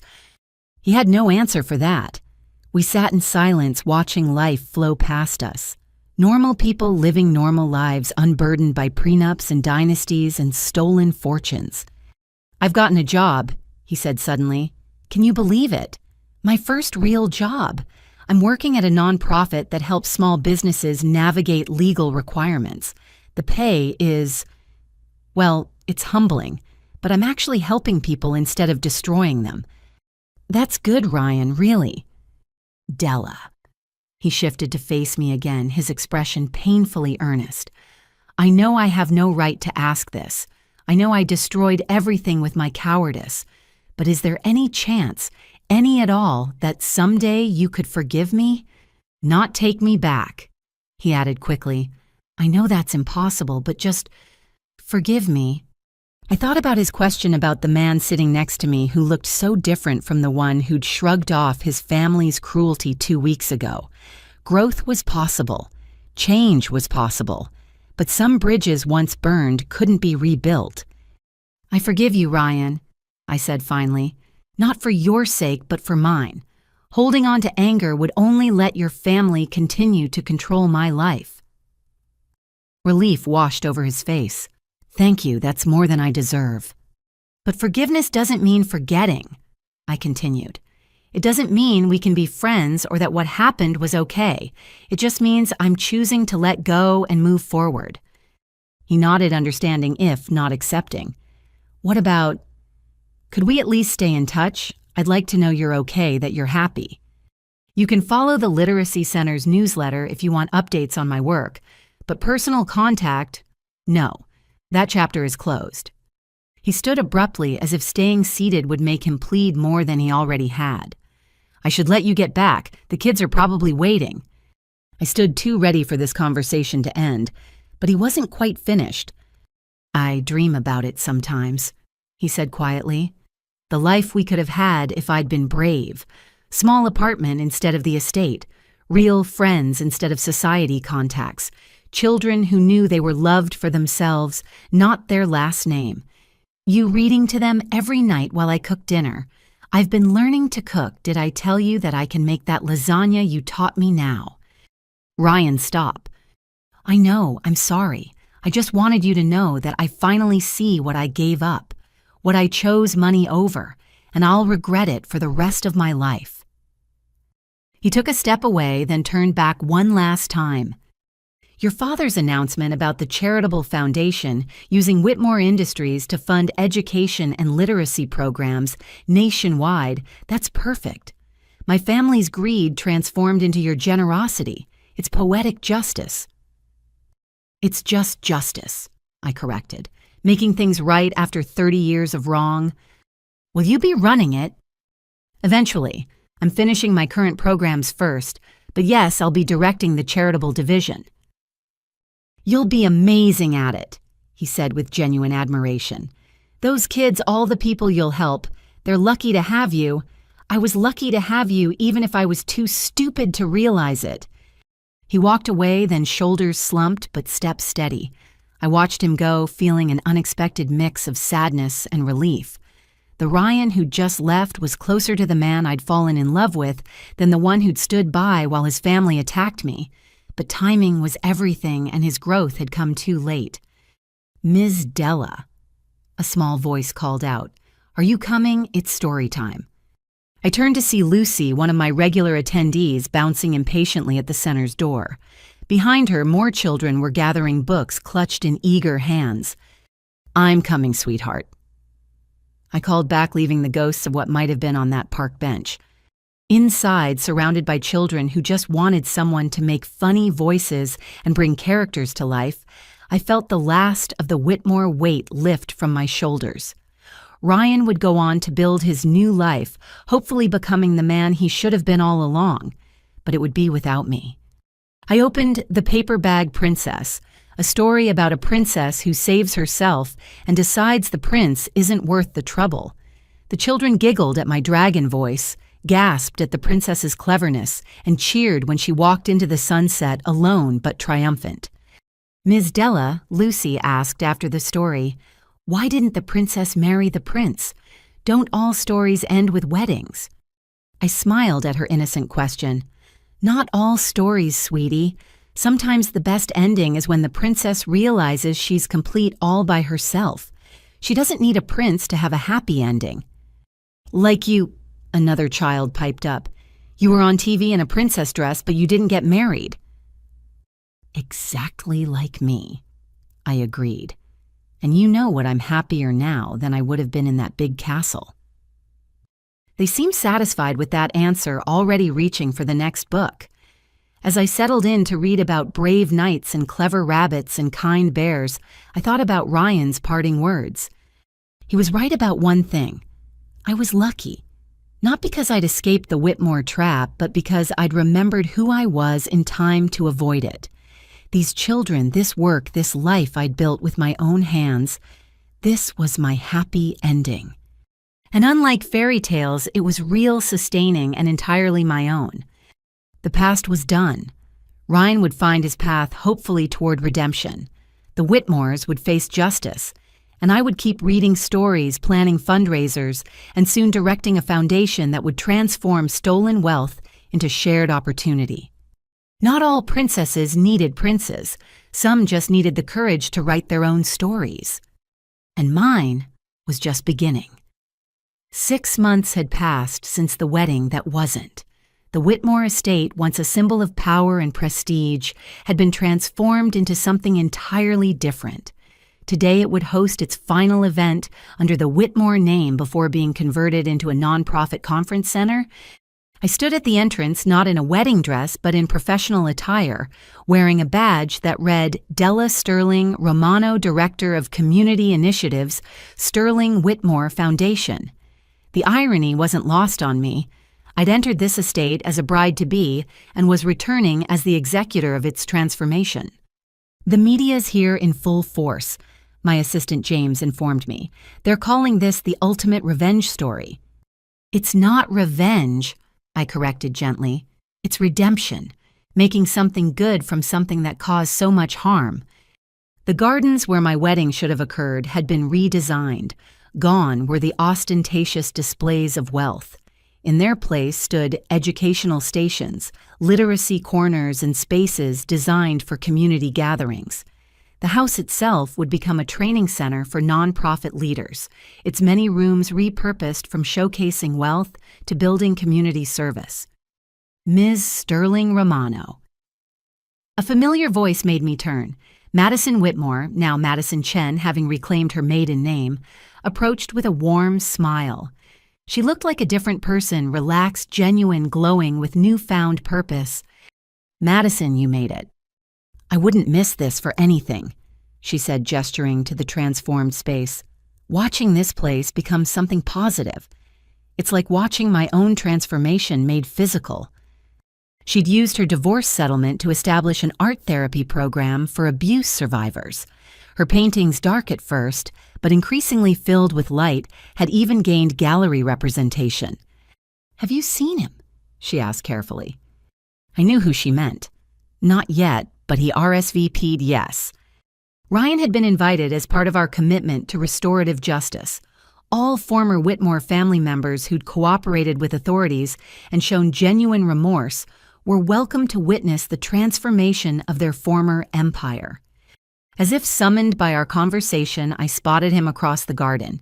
He stood with Stephanie, both dressed, simply observing the changes with expressions I couldn't quite read. When our eyes met, he offered a small nod. Acknowledgement without intrusion. I returned it, then refocused on the day's agenda. "Ladies and gentlemen." I began my speech an hour later, standing where the wedding altar should have been. Welcome to the last day of the Whitmore estate as we've known it, and the first day of its new purpose. The crowd included charity leaders, educators, former Whitmore employees who'd been rehired under fair conditions, and members of the media. But most importantly, it included beneficiaries of our programs. Children clutching new books, small business owners who'd received grants, families who'd found shelter in properties converted from Whitmore Investment Holdings. This estate was built on stolen innovation and maintained through decades of exploitation. I continued believing in the power of truth. But buildings aren't guilty of their creators' crimes. Spaces can be redeemed. Wealth can be redirected. And that's what we're doing today. I outlined the Foundation's first-year achievements: 50 literacy centers, established 200 small businesses, supported 1,000 families housed, all funded by the fortune built on my father's stolen work, now returned to serve the community Harold Whitmore had taken from. My father, William Sterling, waited 30 years for justice, I said as he joined me on the platform, but he taught me that justice isn't just about punishment, it's about restoration. Making things right, building better futures from broken pasts. The crowd applauded as my father spoke about forgiveness, transformation, and the power of using wealth for good. But I noticed Ryan hanging on every word, his expression a mix of shame and hope. After the speeches, as people toured the transformed spaces, he approached cautiously. "It's incredible," he said simply, "what you've done here, what you've made from my family's ruin." "Ruin implies destruction without purpose," I replied. "This is reconstruction. Your family's empire fell, but its resources are building something better." Stephanie joined us, looking healthier than I'd ever seen her. "I'm starting social work school in the fall," she announced, specializing in family dynamics and financial abuse. "Turns out, living it gives you insight into preventing it." "That's wonderful, Stephanie." She smiled, then surprised me by asking, "Would the Foundation consider internship partnerships? I'd love to learn from programs that are actually making a difference." "Send me your proposal," I offered. "We're always looking for people who understand the complexities of economic abuse." As they moved on to explore other areas, I found myself standing where my father had revealed the truth 6 months ago. The spot had been transformed into a meditation garden, complete with a small plaque: "Truth sets us free, but kindness helps us heal." Ms. Sterling Romano. A young woman approached nervously. "I'm Sarah Walsh from the Wall Street Journal, the one who broke the story wide open, I remember. I wanted to thank you. Your live stream, your courage in speaking truth. It inspired a whole series on financial abuse in wealthy families. We've helped dozens of people find resources to escape similar situations." "That's the point," I said. "Breaking cycles, creating ripples of change." The afternoon progressed with tours, presentations, and testimonials from program beneficiaries. Former Whitmore employees spoke about fair wages and ethical business practices. Charity partners discussed sustainable funding models. Children from our literacy programs performed a play they'd written about kindness conquering greed. As the sun began to set, casting golden light through the same windows that had once witnessed my imprisonment, I stood in the blue guest room, now converted to a counseling space for financial abuse survivors. Full circle. My father appeared in the doorway. Something like that. I touched the window where paint had once sealed it shut. Now it opened easily, letting in fresh air and the sounds of positive change. Any regrets? He asked gently. I thought about it honestly, about how it happened. Yes, people were hurt, lives disrupted, but about the outcome, no. This is better than any traditional happy ending. Through the window, I could see Ryan and Stephanie helping load books into a van bound for one of our literacy centers. He'd volunteered for the physical work, no fanfare, no seeking attention, just quiet service. He's trying, my father observed. They all are in their own ways. Harold was serving his sentence teaching financial literacy to fellow inmates. Margaret, under house arrest, had started corresponding with women trapped in similar gilded cages. Consequences don't prevent redemption. Your mother would be so proud, my father said. You took something that could have destroyed you and turned it into purpose. As the event wound down, I walked through the estate one last time as it existed in Whitmore form. Tomorrow, contractors would begin the final conversions. The chandeliers would be replaced with practical lighting. The gilt would be painted over. The ostentation would give way to functionality. Della. Ryan stood by the entrance, clearly working up courage for something. I paused, waiting. I just wanted to say thank you, he said, for including us today, for showing us what we could have been building all along, and for being the person who could see past revenge to something better. Everyone deserves a chance to witness transformation, I replied, even especially those who need it most. He smiled sadly. I know I said I wouldn't contact you again, and I won't. But seeing this, seeing what you've built from our ashes, I'm glad I loved you, even if I was too weak to honor that love. You've shown me what strength really looks like. Strength looks like a lot of things, I said, including admitting wrongs and working to right them. Keep going, Ryan. Your story doesn't end with your family's fall. I left him there in the entrance where I'd once entered as a naive bride-to-be. But I wasn't running away this time. I was walking towards something, a future I'd built myself, a purpose born from pain, a life that honored both my parents' values and my own hard-won wisdom. The estate gates closed behind me for the last time in their current form. Tomorrow they'd open to welcome communities instead of excluding them. The Whitmore name would fade, but what rose in its place would last, a testament to the power of transforming privilege into purpose, theft into philanthropy, control into compassion. In my car, I found a package on the passenger seat. Inside was a simple leather journal and a note in Ryan's handwriting. For your next chapter, may it be everything ours couldn't be. R. I set it aside, neither accepting nor rejecting the gesture. Some gifts, like forgiveness, were complicated. But the sentiment was clear. He understood that my story continued without him, and he was grateful to have played even a broken part in leading me to my purpose. As I drove home to my small apartment, which I'd kept despite now having resources for more, I thought about fairy tales and real life. In stories, the princess either married the prince or defeated the villain. In real life, sometimes she did neither. Sometimes she transformed the kingdom itself, turning palaces into schools and dungeons into gardens. The wedding that didn't happen had become something far more powerful, a beginning that needed no ending, a transformation that rippled outward, touching lives Harold Whitmore had never bothered to consider. Tomorrow there would be new challenges, new programs to implement, new lives to touch. But tonight I was simply Della Sterling Romano, who'd walked into a trap and emerged with the keys to free others. And that was better than any happily ever after I could have imagined. 1 year later, I stood in my office at the Sterling Whitmore Foundation, looking out at a view I never could have imagined. Not because of the skyline or the prestigious address, but because of what I could see happening below a job fair for formerly incarcerated individuals, organized in what used to be Whitmore Industries' exclusive parking garage.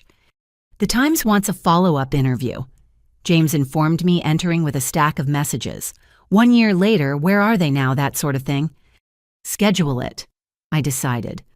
But make sure they understand it's not about gossip, it's about the work we're doing. The past year had been a whirlwind of transformation. The foundation had exceeded every projection, helping thousands of families while dismantling the predatory practices that had built the Whitmore fortune. But more interesting were the personal transformations. A knock on my door interrupted my thoughts. "Come in." To my surprise, it was Stephanie Whitmore. She'd been interning with us for 6 months, but usually communicated through her supervisor. "Della, do you have a moment?" She looked nervous but determined, reminding me of myself standing up to her family. "Of course, sit." She perched on the edge of the chair, gathering courage. "I've been accepted to Columbia's social work program, full scholarship." "Stephanie, that's wonderful. Congratulations." "Thanks, but that's not why I'm here." She pulled out a folder, hands slightly trembling. "I've been working on something, a program proposal for children of white-collar criminals." I raised an eyebrow, encouraging her to continue. "Growing up, Whitmore meant growing up with warped values," she explained. "We were taught that money equaled worth, that power meant permission to hurt others. When that worldview collapses, you're left with nothing. No moral compass, no sense of identity beyond your bank account. And you want to create a program for kids in that situation." She nodded eagerly. "Counseling, mentorship, education about ethical wealth. Maybe if someone had intervened when Ryan and I were young, shown us another way." She trailed off, then straightened. "I can't change the past, but maybe I can help others avoid our mistakes." I read through her proposal, impressed by its thoughtfulness and personal insight. "This is excellent work, Stephanie. Let's develop it further. I think you're onto something important." Her face lit up, the first genuine joy I'd seen from her. As she left clutching the folder with new purpose, I reflected on the ripple effects of change. Stephanie was becoming someone her parents never would have recognized, thoughtful, empathetic, driven by purpose rather than profit. My phone buzzed with a text from an unknown number. I almost deleted it, then noticed the area code, Rikers Island. "Ms. Sterling Romano, this is Harold Whitmore. I'm teaching my financial literacy class today and wanted you to know. We've helped 12 inmates prepare for job interviews. They have hope now. Thank you for not letting my knowledge go to waste. HWW." I stared at the message, processing the surreal reality of Harold Whitmore thanking me for anything. Prison had done what decades of wealth couldn't taught him: humility. Interesting day. My father appeared in my doorway, his monthly visit to review foundation progress. Harold texted, from prison, to thank me. His eyebrows rose. Wonders never cease. How's his program doing? Actually, very well. The warden says he's one of their most effective instructors. Turns out, explaining how you committed financial crimes makes you good at teaching others to avoid them. We reviewed the foundation's numbers, the expanding programs, the lives touched, but my father seemed distracted. "What is it?" I finally asked. "I've been thinking about forgiveness," he said slowly. "Real forgiveness. Not just moving on, but actual reconciliation. With Harold, he served his time. He's teaching others. He's accepted responsibility." My father gazed out the window. "Your mother always said holding grudges was like drinking poison and expecting the other person to die. What are you thinking?" "When he's released next year, I'm considering offering him a position, consultant on financial crime prevention, use his expertise legitimately." I nearly choked on my coffee. "You want to hire Harold Whitmore?" "I want to complete the circle of redemption," he corrected. "He stole from me, built an empire on it, lost everything, and found humility. If we're truly about transformation, shouldn't that include him? It was a radical thought, but then everything about this journey had been radical. What about Ryan? I asked carefully. He inquires about employment every few months. My father studied me. That's your call, not mine. He's qualified, his volunteer record is impeccable, and his legal aid work has helped dozens of small businesses. But he's also your ex-fiancé who betrayed you. Only you can decide if professional interaction is possible. I'd been avoiding this decision for months. Ryan had rebuilt himself impressively, working legal aid, living modestly, volunteering weekends at literacy programs. By all accounts, he'd become the man he'd pretended to be when we met. But was that enough? I need time to think, I said. Of course, no rush. Transformation takes time. He smiled. Speaking of which, Madison's art exhibition opens tonight. Are you going? Wouldn't miss it. Madison's journey from trapped wife to celebrated artist had been remarkable. Her paintings depicting the stages of escape from emotional abuse had resonated with thousands. That evening, the gallery buzzed with appreciation for Madison's work. I stood before a painting titled The Signature, which showed a woman's hand signing a document while chains formed from the ink. It was powerful, painful, and ultimately triumphant as the chains shattered in the final panel. Della. Madison embraced me warmly. Thank you for coming. These are incredible, I said, meaning it. You've transformed pain into purpose. I learned from the best, she smiled. How's the foundation? I heard Stephanie's developing something special. We chatted about programs and progress, but I noticed her glancing toward the door. Following her gaze, I saw Marcus enter alone and hesitant. He asked to come, Madison explained quietly. First contact since the divorce. He's been in therapy working on himself. Says he wants to apologize properly. And you're okay with that? I'm strong enough to hear it now, she said. Forgiveness doesn't mean forgetting or reconciling, but it might mean allowing someone to acknowledge the harm they caused. I watched Marcus approach his ex-wife with obvious trepidation, saw Madison's gracious but bounded reception, observed their careful conversation by her strongest paintings. It was awkward, painful, but somehow necessary. Ms. Sterling Romano. I turned to find Ryan behind me, looking uncertain. I'm sorry, I didn't know you'd be here. I can leave. It's Madison's night, I said calmly. We can both be adults and support her. He relaxed slightly. Your speech last month at the Small Business Summit, it was inspiring. You've helped so many people find their footing. That's the goal, I replied, keeping things professional. We stood awkwardly for a moment, then he said quietly, I volunteer at the Riverside Literacy Center now, the same kids you used to read to. They ask about you sometimes. Do they? Despite myself, I smiled thinking of those children. Lucy specifically. She's reading at grade level now thanks to your programs. She wants to be a teacher. He paused. Like you taught her teachers could change lives. Before I could respond, Stephanie appeared with her boyfriend, a public school teacher she'd met during her internship. The contrast to the entitled princess of a year ago was striking.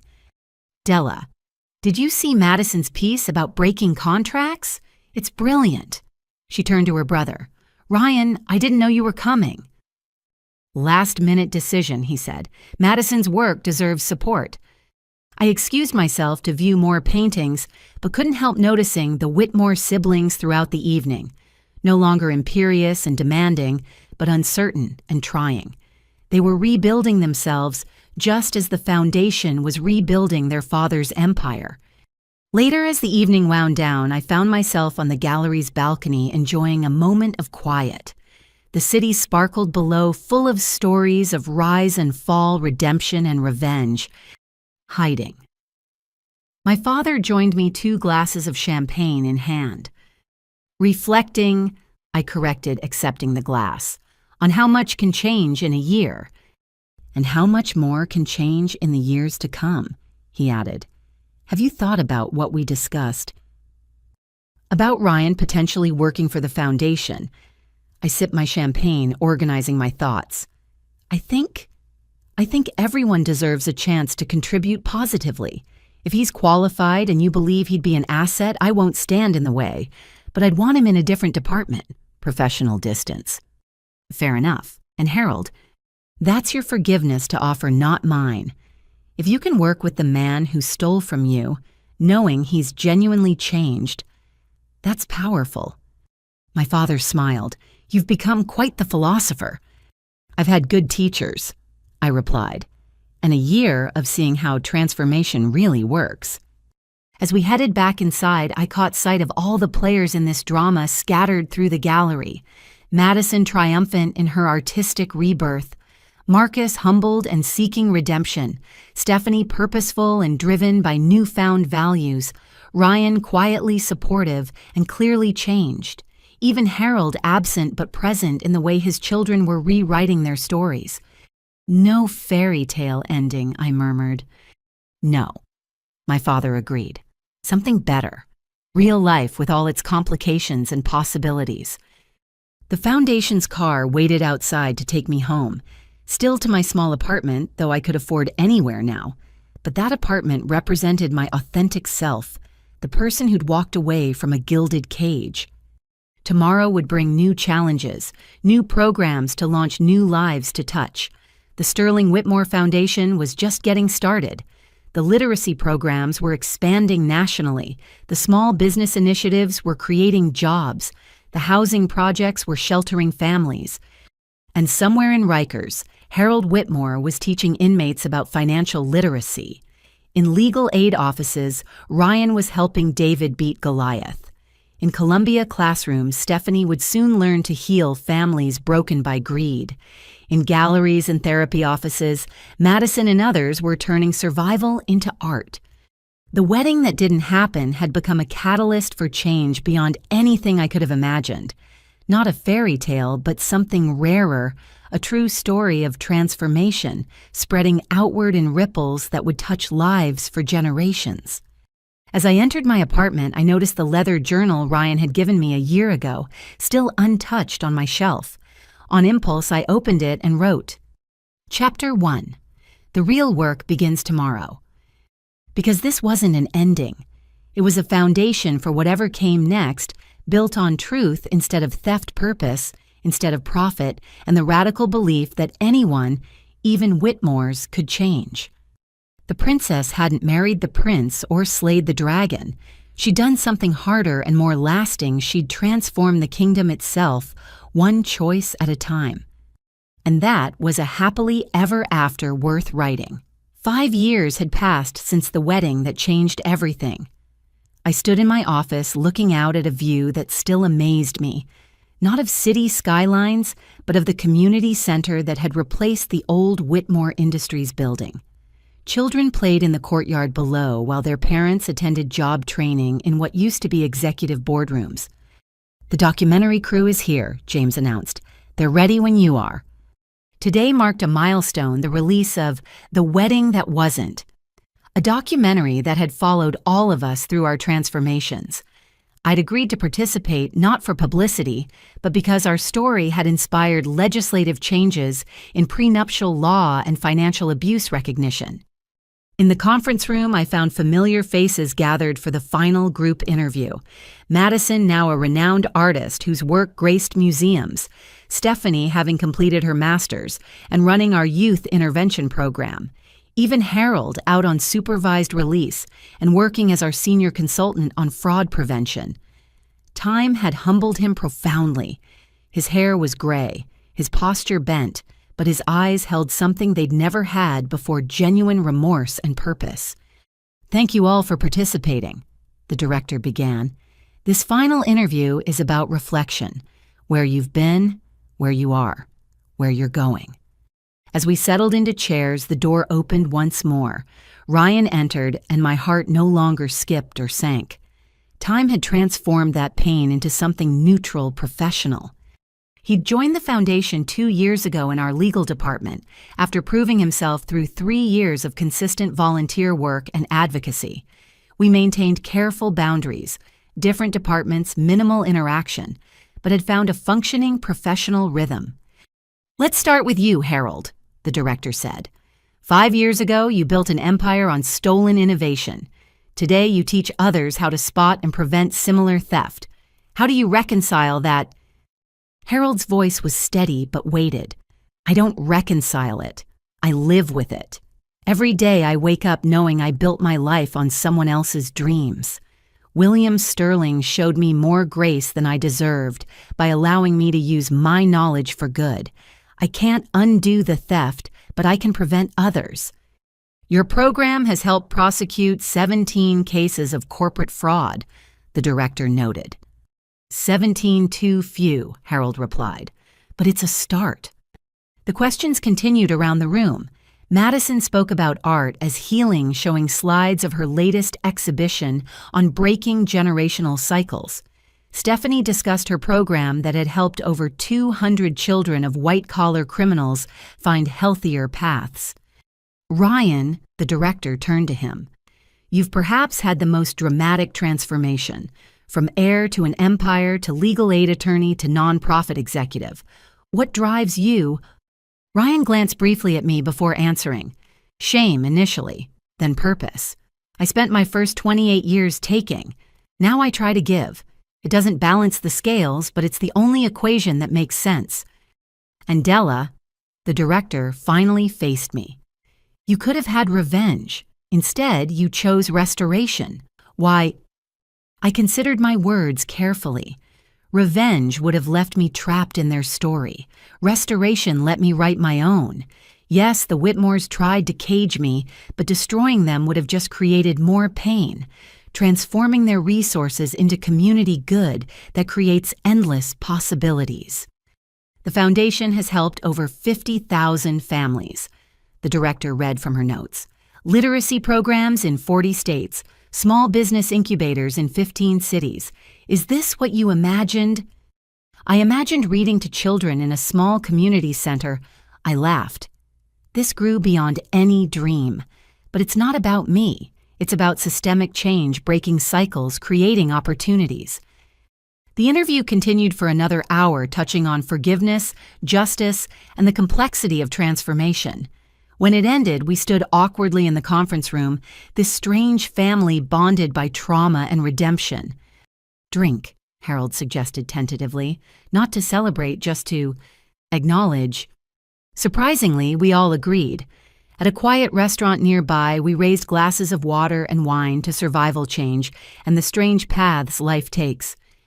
I owe you all apologies, Harold said quietly. Madison for what my family put you through. Stephanie Ryan for raising you in poison and calling it love. Della. His voice broke slightly. For trying to do to you what I'd done to your father. There aren't enough words. Then don't use words, I suggested. Use actions. Keep teaching. Keep preventing others from following your path. As the evening progressed, I found myself in unexpected conversation with Ryan at the bar while others mingled. We'd carefully avoided personal interaction for 2 years, but somehow the documentary had shifted something. Do you ever think about it? He asked quietly. What life would have been if I'd been different then? No, I answered honestly. That way lies madness. I think about what is not what might have been. Fair enough. He studied his glass. I'm seeing someone, a teacher from Stephanie's program. She knows the whole story, understands the work I'm trying to do. I'm glad, I said, meaning it. Everyone deserves a chance at real love.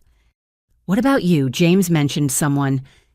David. He runs one of our small business programs. We've been together about a year.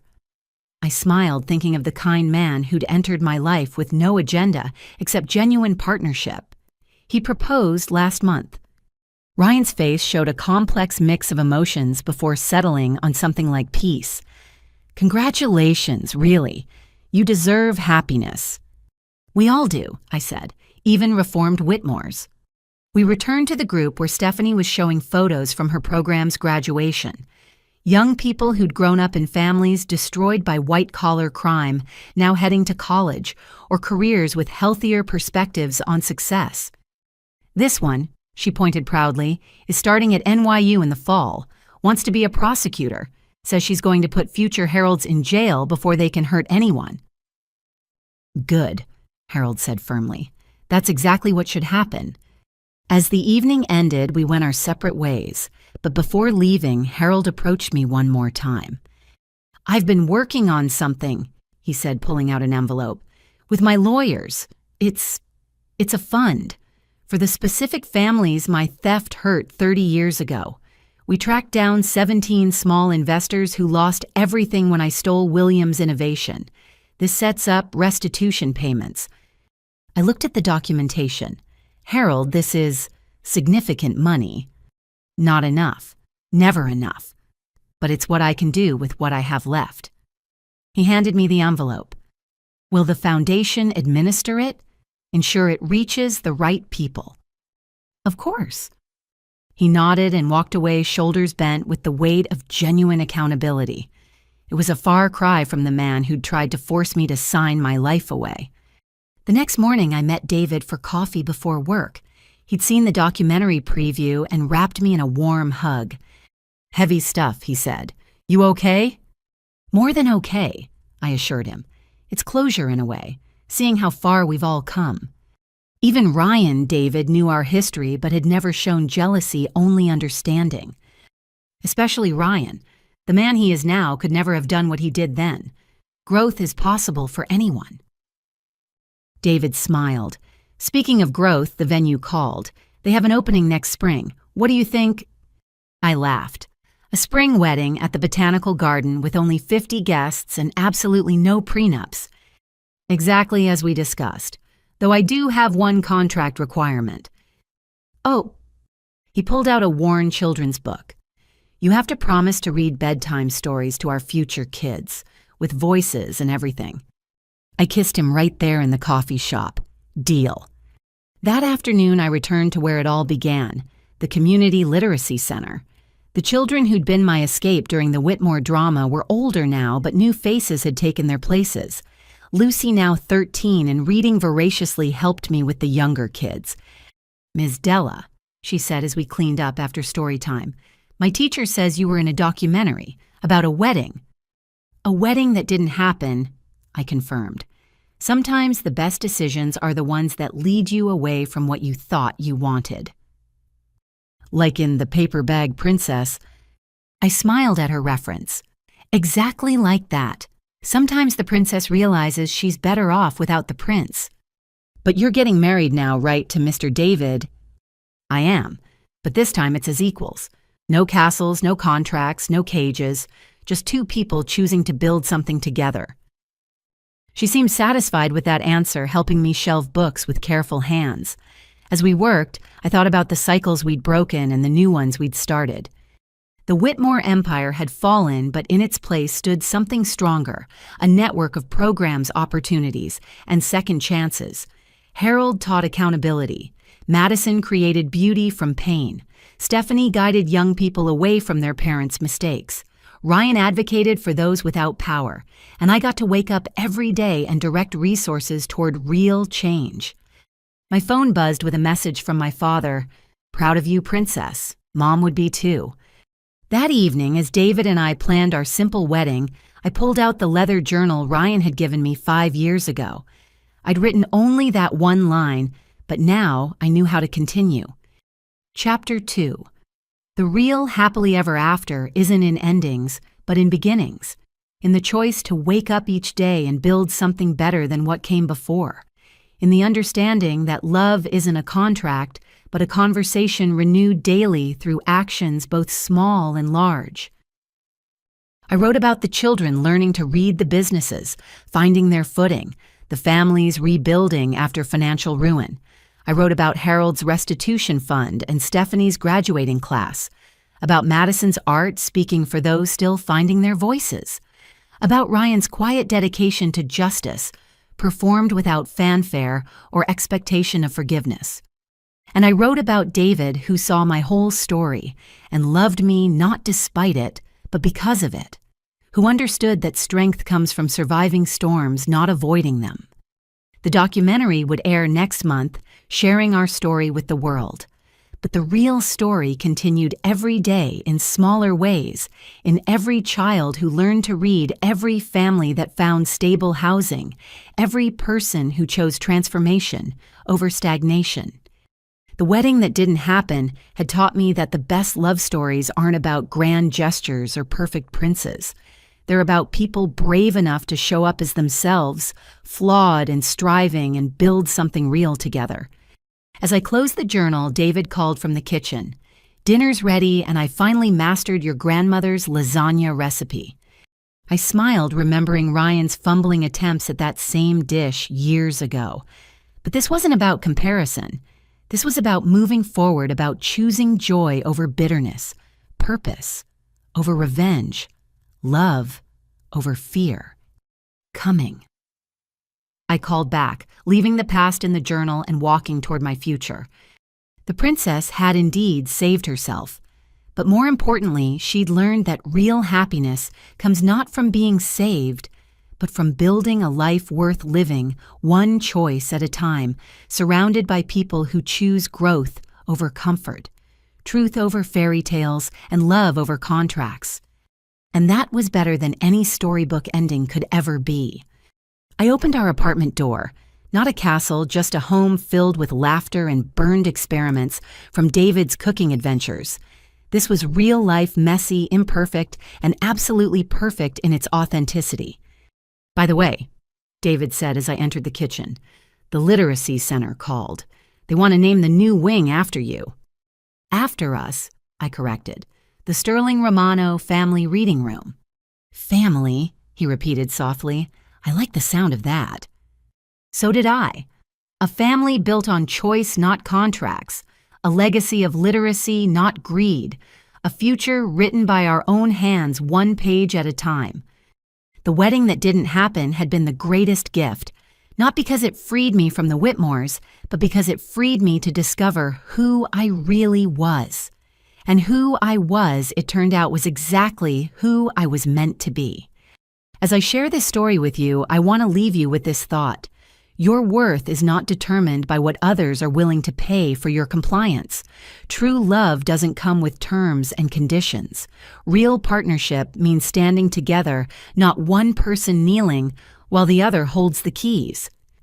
If you've ever been asked to sign away your rights for love, if you've been locked in a room, literal or metaphorical, until you agreed to demands if someone has threatened to destroy you for not complying with their vision of who you should be, know this: you deserve better. The castle might look beautiful from the outside, but if it's a prison, it's still a cage. Sometimes the bravest thing you can do is walk away, even if that means walking alone for a while. What matters most to you? Authentic love or contractual obligation?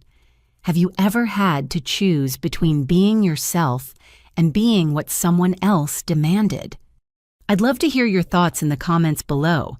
If this story resonated with you, please share it with anyone who might need to hear that their worth isn't negotiable, that love shouldn't require legal documentation, and that sometimes the best weddings are the ones that never happen. Like this video if you believe in love without contracts, and subscribe for more stories about choosing courage over comfort. Remember, you are not what others try to make you. You are who you choose to become. Thank you for joining me on this journey from almost bride to foundation director, from trapped to free, from fairy tale to reality. May your own story be filled with authentic love, genuine partnership, and the courage to say no when yes would cost you everything. Until next time, remember, write your own story. The pen is always in your hands.